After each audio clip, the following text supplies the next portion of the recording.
Ir hormoni, kas mums svārstās visiem vienādi, savukārt sievietēm hormonu ir vairāk, un viņas svārstās izteiktāk, un tas ir pavisam citādāks process nekā tas, ko piedzīvo vīrieši. Parādās šīs atšķirības saistībā ar to, kā jaunā sieviete un sieviete vispār izdzīvo savu ikmēnesi.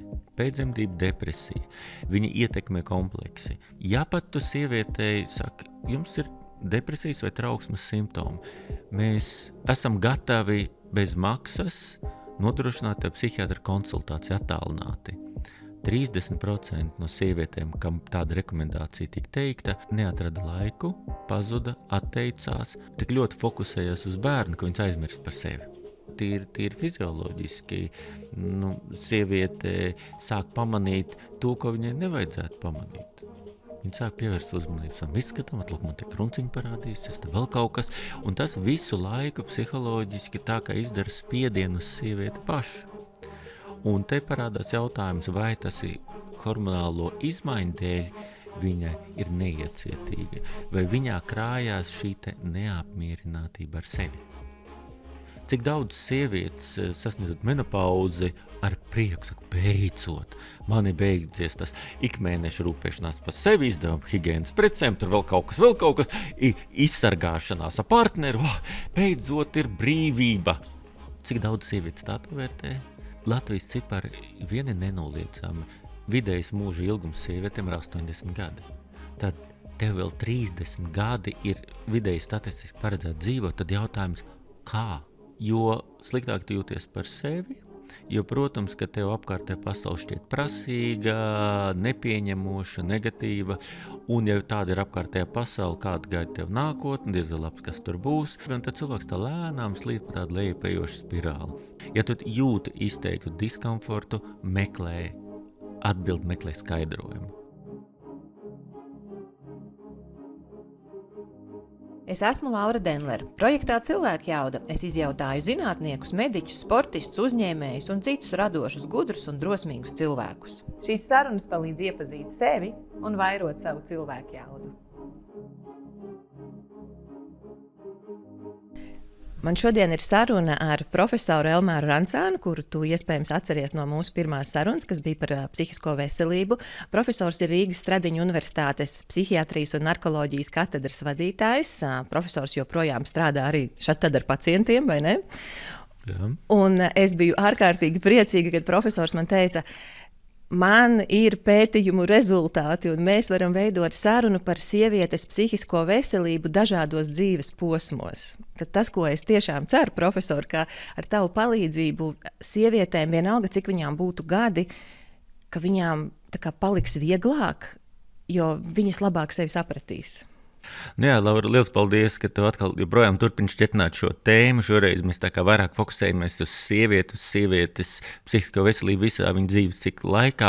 Un no savas puses, jā, mēs esam gandarīti beidzot mums ir izdevies vienu un tādu šaurāku segmentu, par ko mēs runāsim par pēcdzemdību depresiju, ir noslēdzies mūsu līdz šim vērienīgākais Latvijas vēsturē pētījums, tāds sistemātiskākais par pēcdzemdības depresijas izplatību, ar to saistītiem tādiem asociētiem jeb riska faktoriem, tad mēs uzzināsim kaut ko vairāk par to, kāda ir reālā Latvijas situācija. Super. Un tu sacīji, ka mēs skatīsimies par, kas ir jāzina par sievietes psihi vai ko būtu vērtīgi saprast gan jaunietei, gan jaunai mammai, tas, ko tu tikko kā pieminēji, gan arī jau sievietei vairāk, kad nāk vairāk gadi perimenopauzes periodā un arī vēlāk, vai ne? Jā, šodien sarunā mēs mēģināsim ieskatīties, tiešām mēģināt to tādu visu dzīves ciklu nosekt no tā brīža, kad jaunā meitene sāk tapt par sievieti, jā, tas no pubertātes perioda līdz pat mūža galam, jo tas, kas ir noticis pēdējo 40-50 gadu laikā, dzīvildze abos dzimumos ir pieaugusi par 20 gadiem, un Latvijā sievietes vidēji nodzīvo līdz 80 gadiem, vīrieši gan par 10 gadiem mazāk, līdz 70. Tātad tas dzīves posms ir ļoti garš, un par to arī mēs varētu runāt. Jā, es domāju, mēs arī pievērsīsim uzmanību tam dzīves beigu posmam, jo man šķiet, ka šī sieviešu daļa ir viena no neaizsargātākajām, tieši tāpēc, ka dzīves biedrs bieži vien nedzīvo tik ilgi, cik pati sieviete, un gan tas, ka viņi kļūst vājāka, viņi ir arī finansiāli bieži vien neaizsargātāki. Tur arī ir savi izaicinājumi. Tā kā es ceru, ka mēs runāsim gan par jaunajām, gan tiešām nosaksim visu to. Mēģināsim iespēju robežās, cik tas. Ar ko tad ir jāsaka? Jāsaka tiešām ar to brīdi, to varbūt ko pat grūti apzināties, cik būtiski divu jaunu, varētu teikt, mazu bērnu dzīves mainās. Jo, ja puiši iet savu attīstības ceļu un viņi iziet caur savām hormonālām vētrām, bet viņu ķermenis tik būtiski nemainās, kā tas notiek sievietēm. Protams, drusku vēlāk viņam sāk parādīties kaut kāds ūsiņas vai bārdaugt, bet pēc būtības nav tik drastisks sievietei, jeb jaunai meitenei. Tas periods, kad viņai sāks menšreizes, un tas ir vidēji 12-13 gadi, un tas jau arī tas izaicinājums, un sievietes ķermenis fizioloģiski mainās, sāk attīstīties tās sauktās sekundārajās dzimuma pazīmes, un tas viss ir tas, kur jaunai meitenei ir jāspēj iepazīt un pieņemt un saprast, kas ar mani notiek, kā tas ir. Un vienlaicīgi, tā kā fizioloģiski sievietes ķermenis mainās un sākās šīs cikliskās hormonu svārstības, tas ir kaut kas jauns, kas jāsaprot un arī jāpieņem, jāiemācās pieņemt savs ķermenis, un tas ir tas, kas var būt pamatā daudzām pirmām kārtām psiholoģiskajām izaicinājumiem, kam ir jāiet cauri tai jaunai meitenei. Un tas, kā apkārtējā pasaule, tuvinieki palīdz tam ceļam iet cauri. Un tad jau kādreiz arī sākās tās pirmās lietas, vai cilvēks spēj sevi pieņemt, sevi, savu ķermeni, savu jauno, teiksim, lomu un parādību. Tā ir viena lieta, kas sākās, un tas, ko mēs tad arī turpmāk arī redzam, kā turpmāko gadu laikā, kas tad notiek, ka parādās šīs atšķirības saistībā ar to, kā jaunā sieviete un sieviete vispār izdzīvo savu ik mēnesi. Ja tas ir tas, kas sāks, ir mēnešreiz. Mēnešreiz tas ir ārējā izpausme, kas nepaliek nepamanīta. Bet kas notiek sievietes ķermenī šī mēneša laikā, tas ir tāds būtisks parādības, kas ir izaicinājums katrai sievietei. Tad, kad mums ar tevi bija pirmā saruna, kuru es visiem iesaku noklausīties, vīriešiem, sievietēm paliks vieglāk patiešām, tad tu sacīji, ka psihiatrija ir tā joma, kas pēta pašas smadzenes. Kad ir atšķirība psihiatrija un psiholoģija, toreiz tu izskaidroji cilvēkiem, bet tie, kas nebūs dzirdējuši pirmo sarunu, vai tu vari pastāstīt, kādā rakursā tu skatīsies šodien vairāk uz šo sievietes? Tas ir neatņemami. Šīs divas jomas ir sevišķi, tad, kad mēs runājam par tiem stāvokļiem, kas vēl nesniedz tāds izteikts slimības līmeni, jeb tuvojas šim stāvoklim. Tur psiholoģiskie aspekti ir būtiski, jo psiholoģiskie aspekti, it kā mēs runājam par domām, uztverēm, emocijām, bet šīs vārds un tad, kad cilvēks izsakās, runā un dara kaut ko, tas ietekmē arī viņa procesu smadzenēs, kas notiek. Tas nav tā, kā mums nav atsevišķi dvēseli un miesa. Tas viss mums ir saplūdis kopā, un galvas smadzenēs to var redzēt, jo ir pētījumi liecina, tad, kad cilvēks tiek apmeklē psihoterapeisks process, ja tiek ārstēts psihoterapeitiski, tas ietekmē izmaiņas galvas smadzenēs. Savukārt psihiatrija kā medicīnas nozara un neirozinātnes mēs vairāk pētam un saprotam, kas notiek smadzeņu veselīgie procesi un kuros brīžos tie smadzeņu procesi kaut kādā veidā izsitās no līdzsvara, kas notiek citādāk tajās galvas smadzenēs un kā mēs viņus varam ietekmēt ar dažādām palīdzības metodēm. Protams, psihiatrija ir primāri vairāk orientēta uz dažādu medikamentu, citu ārstniecības metožu, ir smadzeņu stimulācijas, iespējas, iekārtas, un mēs saprotam, kas tur notiek tā mehānismu līmenī. Psihiatrija tā, kas pēta un ir zinātnes, kas notiek šūnas līmenī un kas notiek gēnu līmenī un tā tālāk. Tie ir dziļākie procesi, bet vienlaicīgi mums kā speciālistiem jāspēj palīdzēt pirmkārt atpazīt to, kas notiek, kurā vietā tad ir, varētu teikt, normāla reakcija, un kur jau brīdis jau būtu tad, kad būtu jāsniedz palīdzību, un kāda veida palīdzība tur būtu nepieciešama.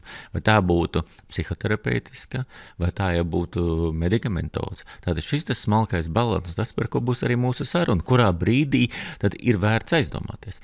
Jo mēs sākām ar to vienkāršo sievietes mēneša dzīves ciklu, ar ko būtiski tas atšķirās no vīriešiem. Man liekas, ka tā ir arī viena no tām grūtākajām lietām, turklāt abiem diviem dzimumiem, ka pirmām kārtām Vīriešiem nav šādu hormonālo svārstību mēneša ietvaros. Viņam ir, es saprotu, ka dienas ietvaros testosterona līmenis mainās, vai ne? Nu, jā, viņš ne tikai tas mūsu organisms, mēs atkal novirzamies drusku varbūt no mūsu tēmas, mūsu organisks kā bioloģisks pulkstenis. Mums notiek cikliski procesi 24 stundu ietvaros, kur viena hormona tā kā ceļās kāpēc uz augšu, otra krīt, un tas viss ir ļoti savstarpēji māte daba sasinhronizējas tad, kad vajag. Jo, lai mēs iemigtu, un tad, kad mēs iemiegam, tad sintezēs melatonīns, tad, kad mums jābūt nomodā, tad kortizolu kāp augšā un tā tālāk, tas viss mums iet, daba parūpējusies par maksimālu pielāgošanos, un tas viss tur notiek iekšēji svārstības. Tikai atšķirībā starp dzimumiem ir hormoni, kas mums svārstās visiem vienādi, savukārt ir sievietēm, kas hormonu ir vairāk, un viņas svārstās izteiktāk, jo no tā brīža, kad sievietē kļūst tā sauktā reproduktīvā vecumā, tad principā māte daba viņu katru mēnesi sagatavo, lai viņa varētu palikt stāvoklī. Un tas ir pavisam citādāks process nekā tas, ko piedzīvo vīrieši. Vai es drīkstu izstāstīt tev dažus savus novērojumus, un tad tu atmet to, kas ir muļķības, un skaidro to, kas ir mums jāsaprot par to. Vai arī, ja tur kaut kas gadījumā ir derīgs, tu stāsti vēl vairāk derīgā, labi? Tad viena lieta, ko es esmu pamanījis par sieviešu uzvedību, ir, ka, piemēram, ļoti raksturīgi sievietēm ir noteiktā laikā viņām liekas, es iešu uz to ballīti, es pieņemšu tādus ielūgumus, es kaut ko mainīšu, viņas ir diezgan drosmīgas, viņas ir diezgan pašpārliecinātas. Un tad atkal ir tie brīži, un tiešām tas ir tā kā mēneša ietvaros, jo man ir bijušas situācijas, kur esmu lūgusi sievietēm vienkārši veikt šos te pierakstus regulāri. Un tad viņas sāk pamanīt sakritības, ka tad, kad ir hormoni citā fāzē, tad atkal nē, es neiešu nekur.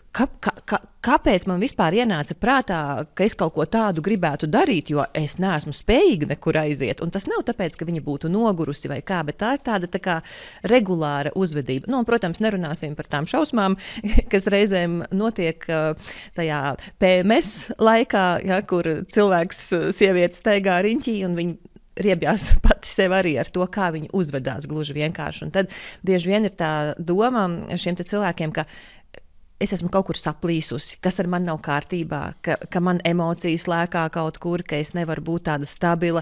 Un tad, ja partneris vēl saka, tu vari nomierināties, tu vari būt normāla, kas tev ir tik daudz emociju, tas nav vajadzīgs. Vai tu vari izskaidrot, lūdzu? Jā, un tieši tas tam novērojumam, ko tu teici, vai ja tā sievietes, kas to darīja, kurā attiecībā pret ciklu, kad viņi jūtās enerģiskākas un kad ir tā otra fāze?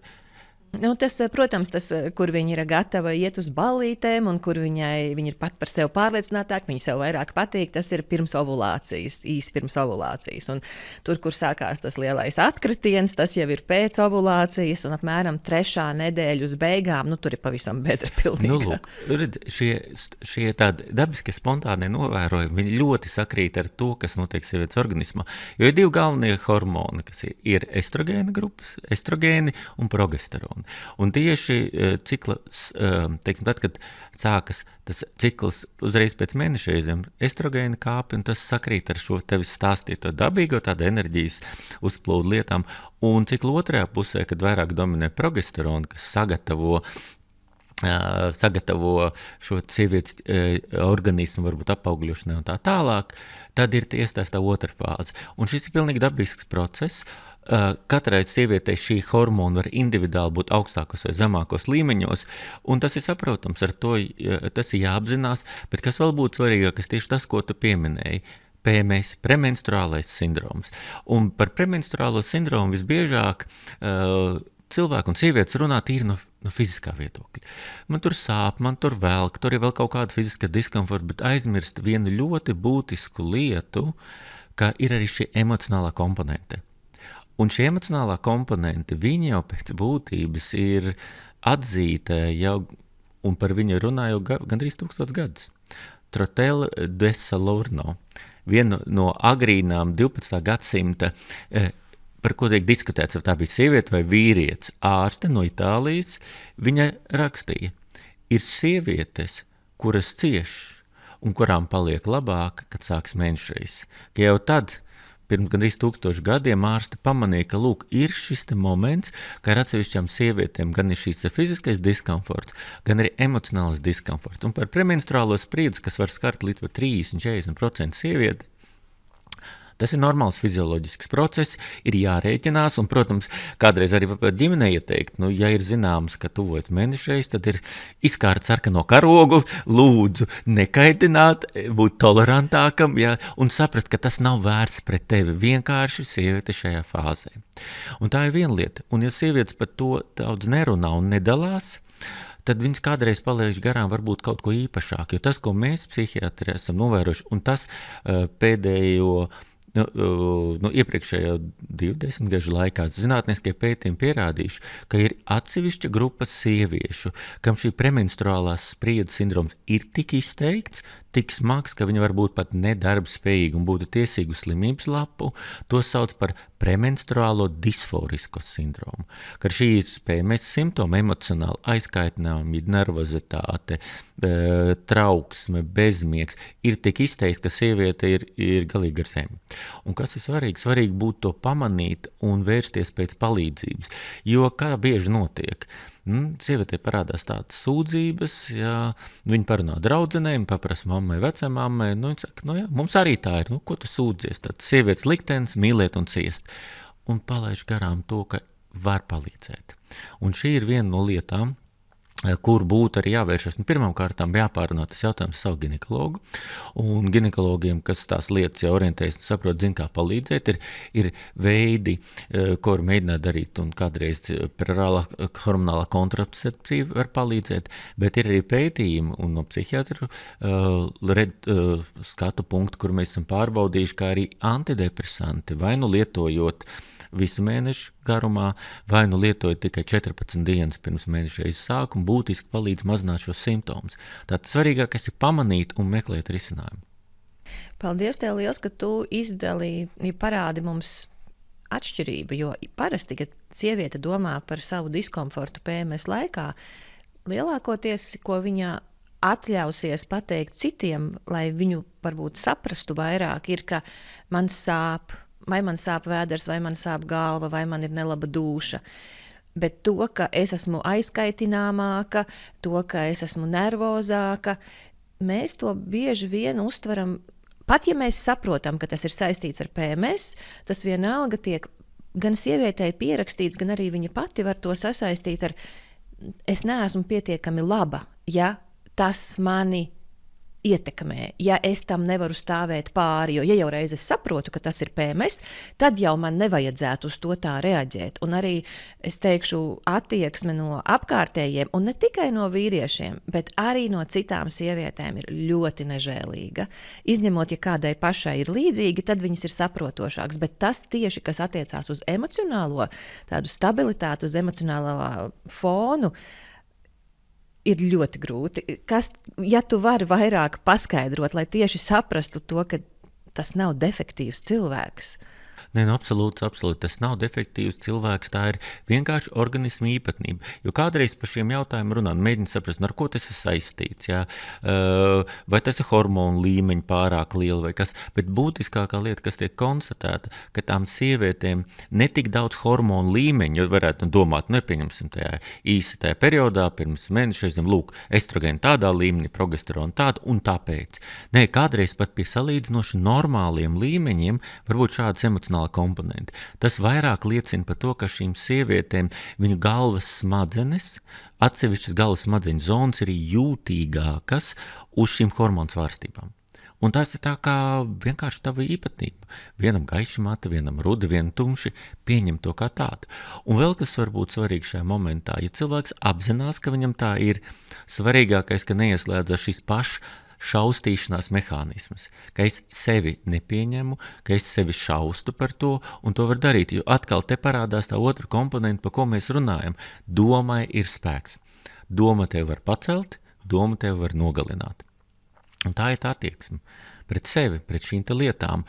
Un otrs, pieņemtu esošo situāciju un nevis atkal, kāpēc, kādēļ tas tā. Ar caur pieņemšanu ļoti daudz kas mainās. Jā, tu vienkārši saproti, ka tas ir periods, kuram tiek cauri, jo kas notiek ar šiem premenstruālo spriedzi.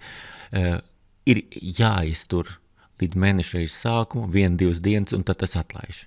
Tātad tas ir tā kā slikts laiks. Ja, tagad, ja, vai ir rudens vai ziema, ja līst tie sniegi, ko mēs darām? Mums jāpārlaiž tas periods, un tas kādreiz beigsies. Tas jau izklausās labi, 1-2 dienas. Tā ir tiešām tas brīdis, kur gribas tam otram vienkārši izdarīt nejauki. Bet ir arī nedēļa reizēm. Jā. Es runāju 2-3 dienas no mēnešreiz sākuma. Tā pati premenstruālā spriedze un disforiski traucējumi, viņi var būt pat nedēļu pirms sāks mēnešreiz, bet tev nedēļa izciest, 1-2 dienas mēnešreiz sākās un tad atlaiž. Jā, bet tā nedēļa ir kaut kā jādzīvo. No darba neviens brīvdienu nedos.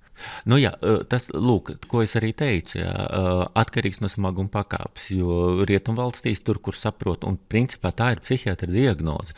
Premenstruālie disforiski traucējumi, tā ir medicīnas diagnoze, ko psihiatrs varētu diagnosēt. Un arī Latvijā mēs par to runājam ar speciālistiem, un ja tu pamanī, principā varētu tā būt arī diagnoze, kas paskaidro to stāvokli. Sakārt, no otras puses, nav jau šis stāvoklis no tas, ar ko ir jāsadzīvo, vienkārši pamanot, ka man tā ir, jāvēršas pēc palīdzības, jāmeklē tie risinājumi. Risinājumi, kā es arī teicu sākumā, protams, ar ginekologu, jāskatās, kuri no tiem standarta risinājumiem, ko piedāvā ginekologi, vai palīdz vai nepalīdz, un ja standarta pieeja līdz galam nav risinājums, atcerieties, ka ir arī uz pierādījumiem bāzēti veidi no psihiatra puses, kur mēs varam palīdzēt piemeklēt medikamentu.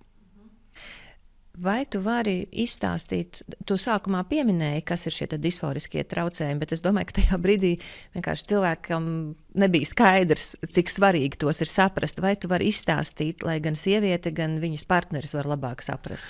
Jā, tā būtu premenstruālās spriedzes emocionālās izpausmes, PMS, ļoti spēcīga forma. Nervozitāte, aizkaitināmība, slikts garstāvoklis, raudulība, miega traucējumi, kuri var būt gan klāt pie izteiktiem fiziskiem simptomiem, gan ne. Ja? Tātad tas ir tas pats mazās premenstruālās spriedze, bet pareizināta ar 5.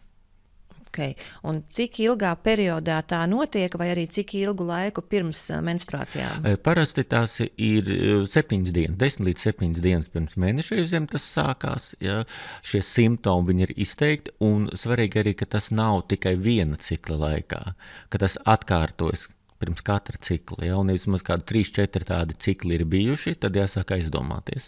Un līdzīgi mēs arī vērtējam, kas tur jābūt arī sievietēm jāsaprot palīdzību. Ja tad, kad tiek nozīmēta ārstēšana, tas nenozīmē, ka pirmajā ciklā momentāli atlaidīs. Tie atkal jāvēro 3-4 cikli, vai šī ārstēšanas metode palīdz šos simptomus mazināt vai pilnībā no viņiem atbrīvoties. Un kā zināt, ka cilvēkam varētu būt šie disforiskie traucējumi, un ka cilvēks ir normāls cilvēks un to piedzīvo visas sievietes? Tu teici, ka 30-40% varētu būt izteiktāki simptomi vai kā? Nē, 30-40% no visām sievietēm ir premenstruālās spriedzes emocionālie simptomi. Tātad 60% sieviešu varētu tas neskatīt. Diezgan normāli. Jā. Savukārt no tām, kam ir šī premenstruālā spriedze, apmēram kādiem 10%, ja tad no visām sievietēm tas ir 3-5% sieviešu, kam varētu būt tik ļoti, tik smagi šie traucējumi, ka viņi tiešām ir, viņam mokās caur šo periodu.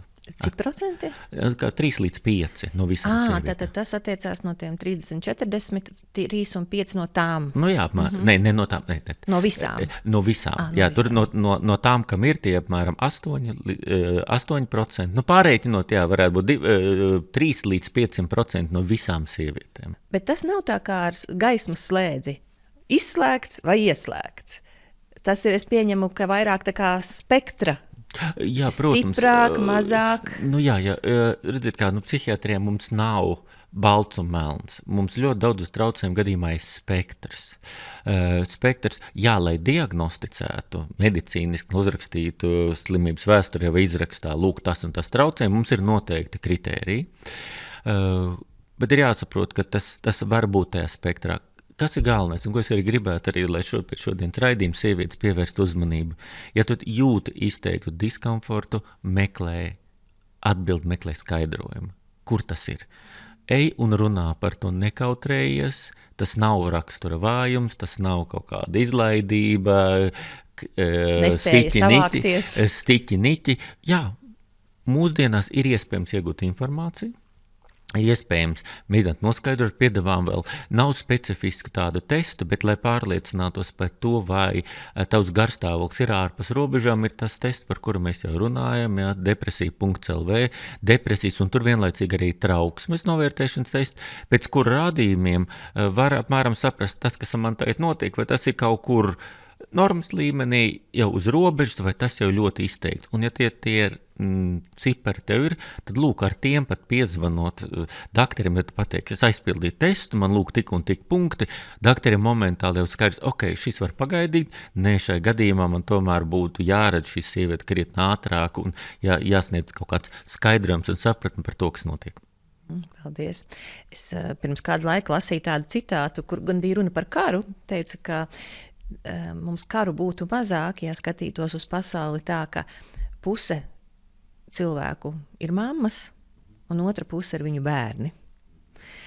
Nu, protams, ja tur mēs rēķinātu cieši cik mammas un tā, bet man liekas, tas ir ļoti skaists salīdzinājums, un es aicinātu tevi pastāstīt tiem, kas nav mammas, un tie, kas ir viņu bērni jau arī pieaugušā vecumā, ar to es domāju vīriešus, partnerus, brāļus, kolēģus, kas vīrietim ir svarīgi saprast, ko vīrietim ir svarīgi saprast, lai viņam ir vienkārši vieglāk uztvert to pretējo dzimumu. Jo bieži vien jau viņi sakarina vienkārši birkas.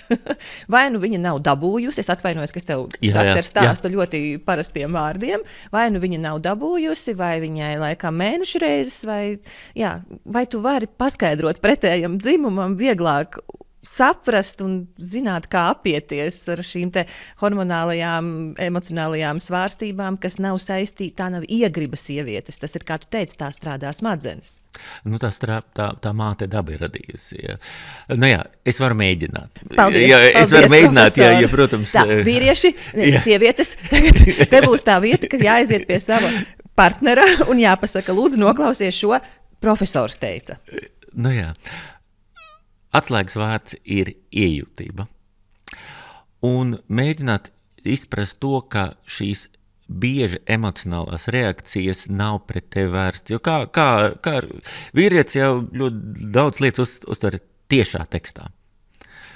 Ja kaut ko saka, tad vai tas attiecās uz mani, vai tāpēc, ka es kaut ko ne tā vai šitā.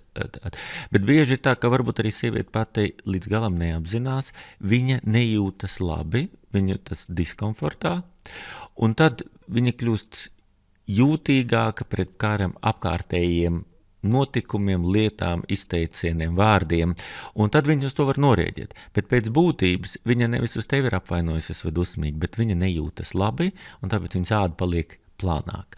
Vīriešu puses savukārt svarīgi ir censties uzklausīt, kas ir vīriešiem no dabas, tas nav dots, tas ir stipri pie tā jāpiedomā un jāatcerās. Jo vīrietis, kā mēs iepriekš jau runājam ar tevi, viņš ir rīcības cilvēks. Viņam vajag, kas notiek? Vajag sapratni par lietu, konkrētu rīcības plānu, un tad viņš jūtās labi, jo viņš zina, ko darīt. Ko darīt, ja viņa partneri čīkst? Jo viņam gribās darboties. Ja čīkst, tas tā kā ar durvīm. Ja čīkst, jāsaeļo. Viņš grib darboties, mesties darbībā, bet viņš šeit neredz kur. Un tad sākās otrs moments un aspekts. Tad, kad sieviete grib būt tikai uzklausīta, kur vajag teikt, jā, saprotu. Vai ir vēl kas? Jā, grūti un vēl vedināt uz to sarunu. Viņš metās darbībā. Un viņš grib uzreiz, jo no viņa loģiskās domāšanas viņam situācija skaidra. Viņš jau redz risinājumu, tas ir tāpēc, ka tā jādara, tā, saņemies vēl kaut kas. Un kāda biežāk atbildes reakcija? Tu taču mani nesaproti, tas nav tā. Un tad vīrietim viņa gudrais un viedais padoms tiek kritizēts, un ko tas nozīmē priekš viņu? Kāds taču ir gudrs, mani kritizē, viņš sāk apvainoties, ka mani nepieņem, un tad strīds uz līdzenas vietas. Ja. Tā vietā, lai saprastu, uzklausītu, un kādreiz arī tad, kad ja sieviete nejūtas labi, saprast, ka tas nav par tevi, un tādos brīžos ir vērts mainīt attieksmi. Ir divas tādas lietas – būt vērtēt un novērot. Tā ir būtiska atšķirība. Cilvēks kaut ko otrs cilvēks saka, tu uzreiz tam pieliec birku, tā kā tu teici, vērtē. Un būtu ļoti jauki iemācīties novērot. Tātad viņa saka to un to, ok, viņa saka to un to, viņa saka un to, kādu secinājumu es no tā varētu izdarīt. Nevis uzreiz vērtēt labi vai slikti. Un tas būtiski maina varbūt to situāciju un mazina emocionālo spriedzi, ja tu novēro, bet nevis vērtē. Mēs bieži paklūpam uz tūlītēju vērtēšanu. Un tas, kas vīriešiem šajās gadījumos būtu jāsaprot un jācenšas būt iejutīgākiem.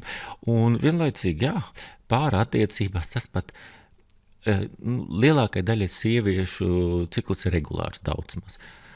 Tad vienkārši rēķināties, ka tuvojas negaisa mākonis. Ko darīt?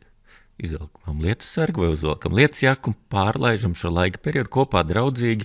Un viens no izteicieniem arī bija tāds, ka tas, ko sieviete visvairāk novērtē, ka vīrietis ir spējīgs būt klātesošs un mierīgs viņu emocionālo vētru laikā. Un tas tikai tuvina un stiprina šīs attiecības. Paldies, doktor. Man tik daudz, kur gribas iet ar šo. Bet varbūt tu gan teici, tu neesi pusauģu psihiatrs, bet daudziem mūsu auditorijā ir bērni pusauģi, meitas pusaudzes. Un visām manām draudzenēm un paziņām, kam tas ir, krietnai daļai ir, es nezinu, ko lai es daru. Pat pašas mammas saka, es nezinu, ko lai es daru ar šo bērnu, tādā ziņā, ka viss ir slikti, nekas nedara, es esmu muļķe, un tad vēl pēkšņas raudāšanas, un tad kā iešu no mājām prom. Kas būtu varbūt tādi kaut vai daži ieteikumi pusauģu vecākiem, pusauģu meiteņu vecākiem? Tieši tas pat tad atkal saprast, ka tas nav vērts pret tevi. Ļoti daudz no šiem procesiem tā kā iekšēji stimulē vai triggerē šīs hormonālās pārmaiņas. Jo tas jau ir tas, ko mēs arī tagad redzam, par ko tagad pēdējā laikā arī daudz runā par tiem dzimumu disforiskiem traucējumiem un tā tālāk. Jā, šī ir diagnoze, bet ļoti šaurai pusauģi, un tas pārsvarā skars meiteņu klāstam.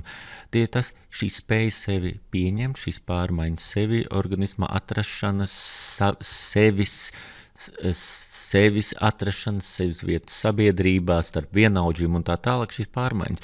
Un tas, ko vecāki var darīt tādos brīžos, būt bruņotiem, tad atkal, tas nav vērsts pret tevi. Bērns iet milzīgām pārmaiņām cauri, būt klātesošam, atbalstošam un palīdzēt vienkārši šīm vētrām iziet cauri, saglabājot un, teiksim, tāpat veicinot veselīgu pašvērtējumu un sevis pieņemšanu. Jā, viegli pateikt, grūti izdarīt. Bet tā ir tā būtiskākā lieta, jo šis periods kādreiz beidzās. Kad beidzās, lūdzu? Tas ir individuāli, jo tomēr mainās no paudzēm uz paudzēm, cik ilgā laikā. Tas, kā saka, tie trakie pusauģi gadi, cerams uz 15, 16, tam vajadzētu piebremzēties, bet dažreiz tas var ieilgt arī. Bet tā, cerams, 15, 16 tas varētu beigties. Lūk, un tad mēs nonākam pie jauniem cilvēkiem, kur atkal ir citi izaicinājumi, tīpaši, kas tagad sākas arī mūsu kopējā sabiedrībā. Šis lielais psiholoģiskais spiediens, sociālajie mēdīji, veiksmes stāsti, un tad dzīve ir jauka tur, bet ne manā dzīvē, jo kurš tad sociālajos mēdījos izliek bildes, kas liecina, ka nav tik jauki, nav tik labi, un šī visi teiksim, tas sabiedrības sociālie standarti un tā tālāk, tas ir milzīgs izaicinājums, kas rada aizvien pieaugošu spiedienu uz jaunu cilvēku smadzenēm, kurš attīstās.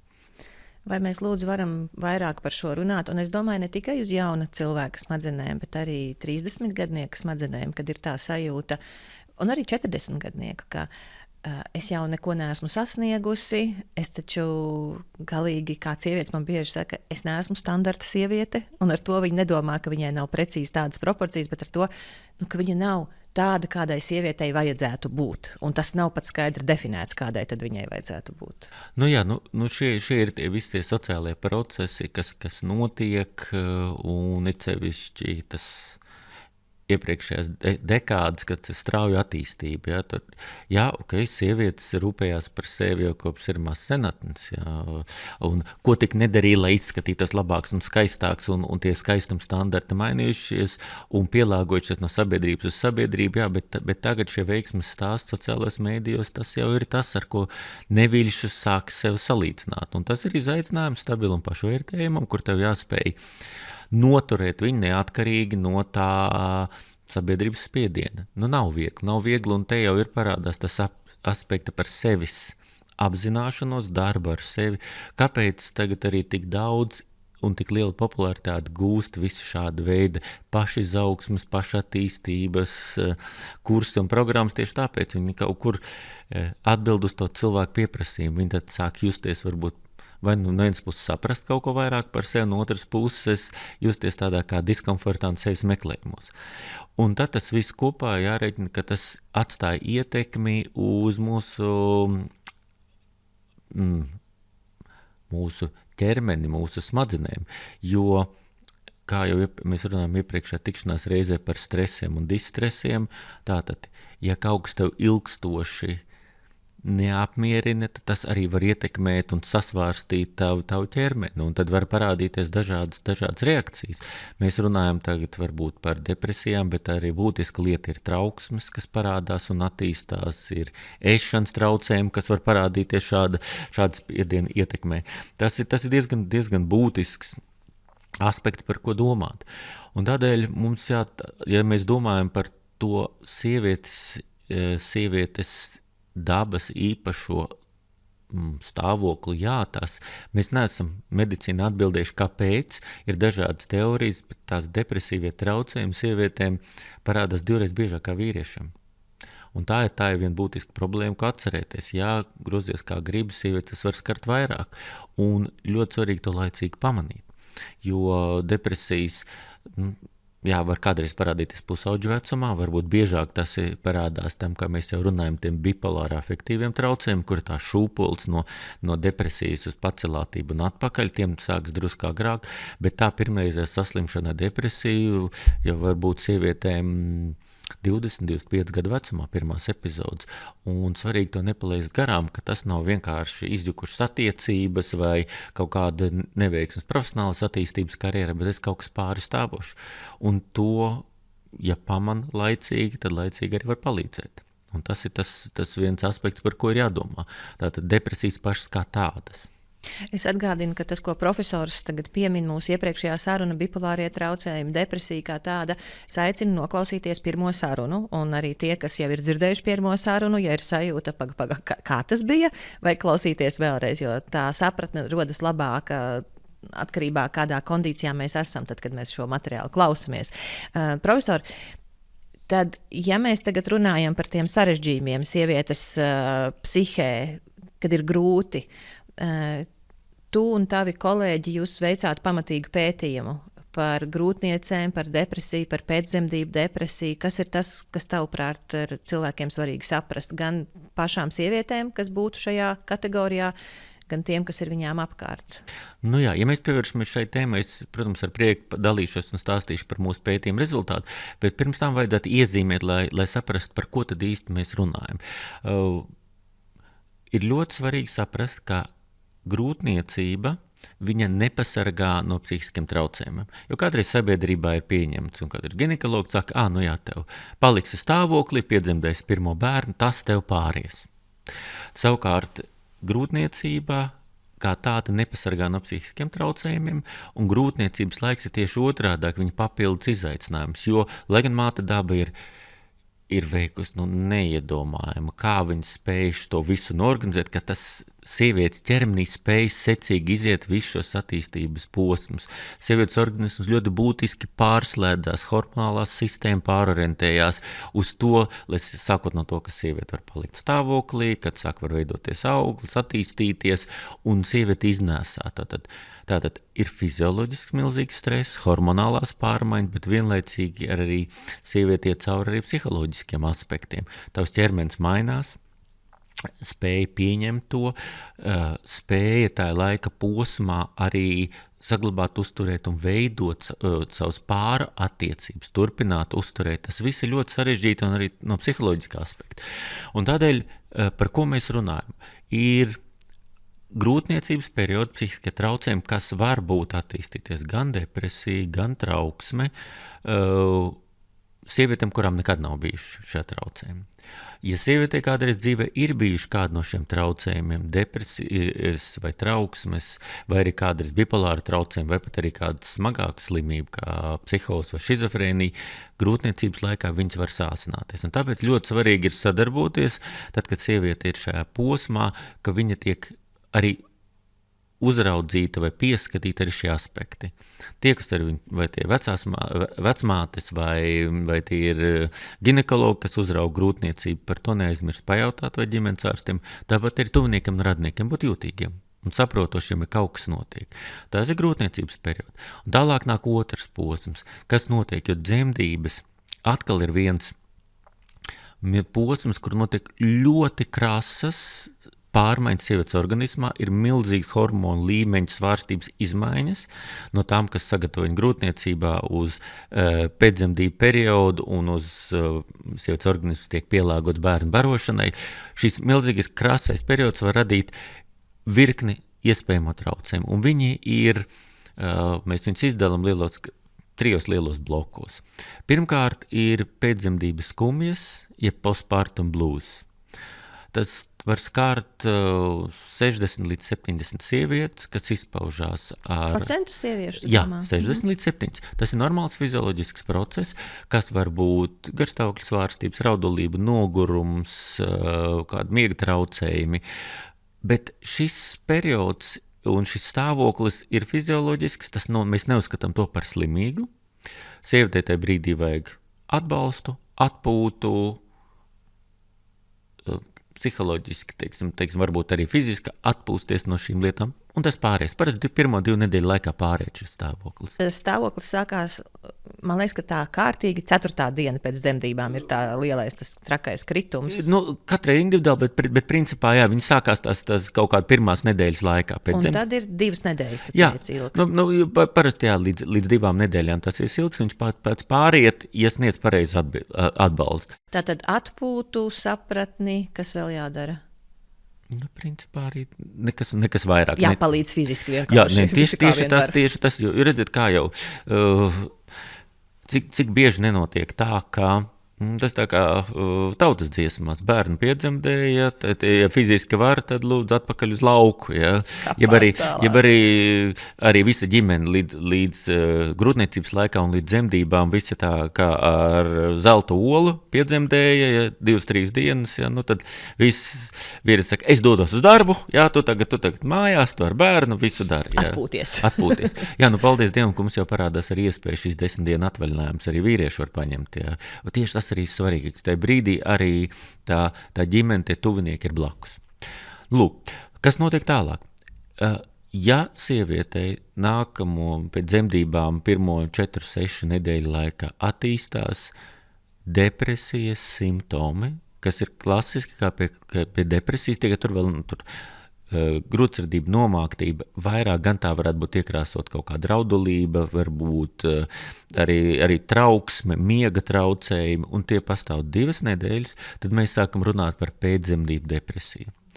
Un pēcdzemdību depresija var sākties pirmo 4-6 nedēļu laikā, bet arī principā pēc jaunākiem pētījumu datiem, ja šāda depresija attīstās pirmā pusgada vai gada laikā pēc dzemdībām, tāpat mēs to saucam par pēcdzemdību depresiju. Tas ir otrs variants. Trešais vissmagākais variants, kas biežāk skar apmēram 1 no 1000 sievietēm, kas dzemdējusi normālās fizioloģiskās dzemdībās, var attīstīties pēcdzemdību psihoze.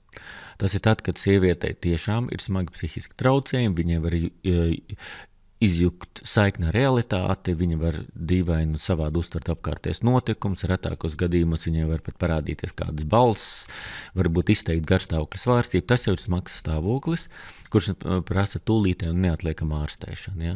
Kādreiz tas var būt tām sievietēm, kam kādreiz ir bijuši bipolāri afektīvie traucējumi, var šādi stāvokļi attīstīties. Paldies Dievam, tas ir rets gadījums, bet tādā gadījumā, jau, protams, visi mediķi jau norientējas, un ja tas notiek mājās, tuvinieku to man, tad ir jāsauc neatliekamā palīdzība un prom uz slimnīcu. Tas tik viegli nepāries. Lūk, šie 3 veidi, kas var būt, un tas, ko veicam šeit mūsu pētījums, tad pirmo reizi Latvijas vēsturē mēs sistemātiski novērtējam, cik tad daudz sievietēm var novērot šo pēcdzemdību depresiju Latvijā. Jo līdz šim mums šis cipars nebija zināms, pasaulē tie cipari ir ļoti dažādi, atkarībā kādā griezumā tiek skatīts, augstattīstīts valsts, zemattīstīts valsts, Austrum Eiropa, Rietum Eiropa. Ja Rietum Eiropā tie bija apmēram kā 12% sieviešu pēc apkopotiem datiem, Austrum Eiropā ap kādiem 16-17%, tad lūk, beidzot mēs noskaidrojam, cik daudz Latvijā. Jo mēs gada laikā visas sievietes, kas atnāca uz Rīgas dzemdību nama ambulatorās palīdzības nodaļu, tika uzaicināts aizpildīt šo depresijas un trauksmes skrīninga testu. Un tad mēs pēc tam tām sievietēm, kam bija kaut cik izteikta trauksme vai depresija, psihiatrs rūpīgi veic novērtējumu un centās noskaidrot, ir viņai vai nav. Un mēs konstatējam, ka Latvijā tās ir 18% sievieši, jeb gandrīz katra 5. Un ja mēs paskatām uz tiem cipariem, kas ir Latvijā, laikam dzemdību skaits krīt, un tagad varbūt šogad būs apmēram tikai 12,000, tad pārreikinot šos ciparus, Latvijā tās varētu būt 2,300 sievietes. Ar pēcdzemdību depresiju. Un ko tas nozīmē? Nu, ko tas nozīmē? Pirmām kārtām pēcdzemdību depresija nav vienkārši diagnoze. Par ko liecina pasaules dati, ka šī pēcdzemdību depresija, viņa ietekmē kompleksi ne tikai sievieti pašu, viņas emocionālu diskomfortu, spējas pieņemt mātes lomu, pildīt mātes lomu. Viņa pēcdzemdību depresija ļoti būtiski ietekmē mātes un bērna attiecību veidošanos. Šī pēcdzemdību depresija atkarībā no formas var būt pat tā, ka sievietei ir trauksmes un bailes kaut ko darīt ar bērnu, ja, vai pildīt savus pienākumus. Ir atsevišķām mamām, kas ir pilnīgi nespējīgas kaut kādas lietas darīt, un tas tiešā veidā ietekmē arī bērnu augšanu, attīstību. Nu, un, protams, līdz pat tiem smagākajiem scenārijiem, kā sievietēm var attīstīties pašnāvību domas un arī veikt pašnāvības mēģinājumus. Jo pasaules dati liecina, ka 5. daļa no priekšlaicīgas mirstības pēcdzemdību periodā ir saistītas ar pašnāvībām. 5. daļa no priekšlaicības mirstības pēcdzemdību periodā. Jā, jo no kā var sieviete... Tātad katra 5. kas nomira šajā pēcdzemdību depresijas periodā? Pēcdzemdību periodā. Vienkārši pēcdzemdību, pat ne jau tās, kam visām bija depresija. Nē, tās mammas, kas mirst pēc dzemdībām, no jebkāda veida slimībām, sarežģījumiem un tā tālāk, 5. daļa izdara pašnāvību. Tas ir drausmīgs skaitlis. Tas ir drausmīgs. Paldies Dievam, tā mātes mirstība pēcdzemdību periodā ir salīdzinoši mazāka, bet šī ir viena lieta, ko nedrīkst palaist garām. Un tam, diemžēl, izskatās arī, arī Latvijā ir tāda traģiska notikuma, par kuru visi zina.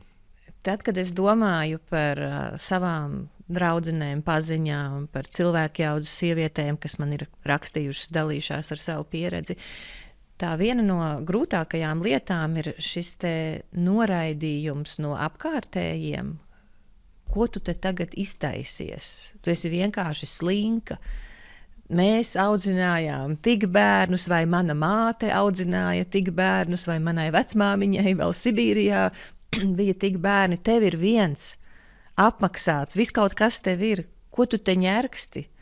Tā ir realitāte, jo tiešām arī mēs paši varam skatīties uz mūsu vecākiem un kā viņi ar to visu tika galā. Jā, šis jau varbūt ir neatbildēts jautājums, kāpēc tā ir. Ir tikai jāpacenšās saprast nedaudz no citas puses, kāpēc tiek teikt tādi argumenti. Un es varbūt atkārtošos, ko stāstīju arī iepriekšējā mūsu tikšanās reizē, ir runa par vainas sajūtu. Jo tad, kad tev tuviniekam ir slikti, arī šajā piemērā, ko tad grib? Tās mammas, vecmammas, partneri, vīri, brāļi, māsas, viņi grib, lai tam tuviniekam būtu labi, ja tā jaunai mammai. Viņi cenšas palīdzēt, tā kā viņi saprot un zina, un viņi nespēja palīdzēt. Un tad viņos sāk ģenerēties šī vainas sajūta par to, un man taču gribās, bet es nevaru, es jūtos bezpalīdzīgi. Un ko ar to darīt? Tu cīnies savu bezpalīdzību, ja tu nezini, ko darīt, un tad, ja tu ar to netiec galā, tu sāc vainot to cilvēku, kas tev rada šo sajūtu. Saņemies. Ja? Saņemies. Tāpēc, ka es nezinu kā. Bet ja notiek šis dialogs, vai tu lūdzu varētu izdarīt to, un viss. Un tad, ja pat arī tu tuviniekam neesi varējis palīdzēt, viņš joprojām tur bēdājas. Tad tu saki, es vairāk šeit nevaru palīdzēt, es savu izdarīju, es nejūtos par to vainīgs, tad vainējam meklējam kaut kur palīdzību ārpus, vai vienkārši izdzīvojam šo posmu, tev sāpi, tad izsāpi. Vai izdara tam posmam cauri. Lūk, šīs varbūt tas, kas kādreiz pietrūks. Sapratni, spēt ieskatīties aiz tās fasādes, kas tur apakšā ir. Kas cilvēkam liek tā teikt un izteikties. Jā, bet pēc būtības tas jau kādreiz dusmas uz otru cilvēku pēc būtības ir aģgārna mīlestības izpausme. Es ceru, ka mēs to iegaumēsim. Dažreiz dusmas uz otru cilvēku ir aģgārna mīlestības izpausme. Jā, tāpēc, kad sliktāk būtu vienaldzība. Man ir vienalga. Tas nozīmē, ka tas cilvēks man nav svarīgs. Bet, ja es dusmojos, tad tas nozīmē, ka man viņš ir svarīgs. Es gribētu palīdzēt, bet es nezinu kā. Un te tas dialogs spēj vienoties, ka no vienas puses cilvēks, kam vajadzētu palīdzību, kas gribētu saņemt palīdzību, viņš spētu formulēt, vai tu varētu lūdzu, un tad uzskaitījums. Un ja tu to lūdzu, esi izpildījis, tavu diena brīva. Ej rūpējies par savu, dari kaut ko citu, parūpējies par savu enerģētisko lādiņu, lai tu varētu atgriezties mūsu attiecībās ar dzīvi apmierināts un enerģijas pilns. Profesor, es savā laikā mācījos ģimenes terapijas institūtā un ASV.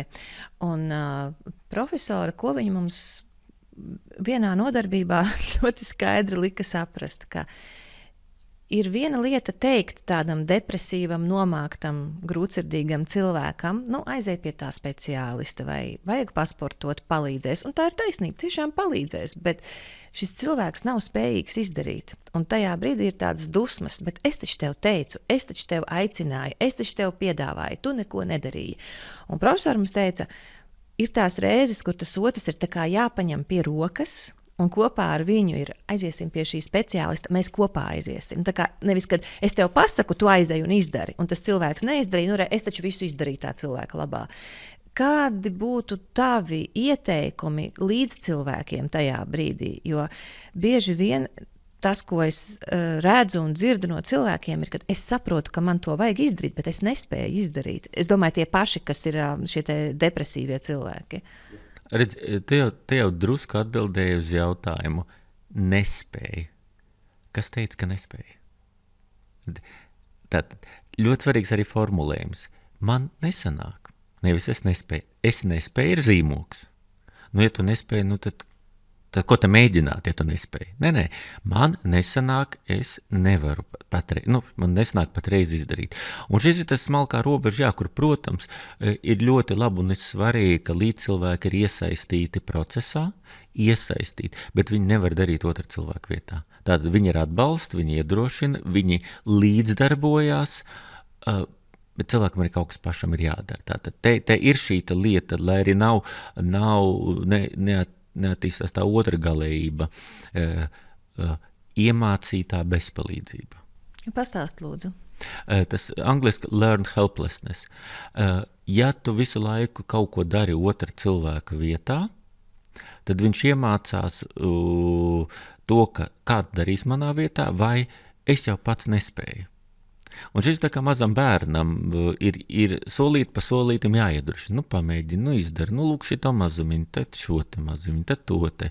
Un svarīgi arī tos mazos soļus tā kā novērtēt, un lai tas sniegt tā kā tāds atbalsts nākošā soļa spēršanai. Un šiem depresīviem cilvēkiem tas arī būtu.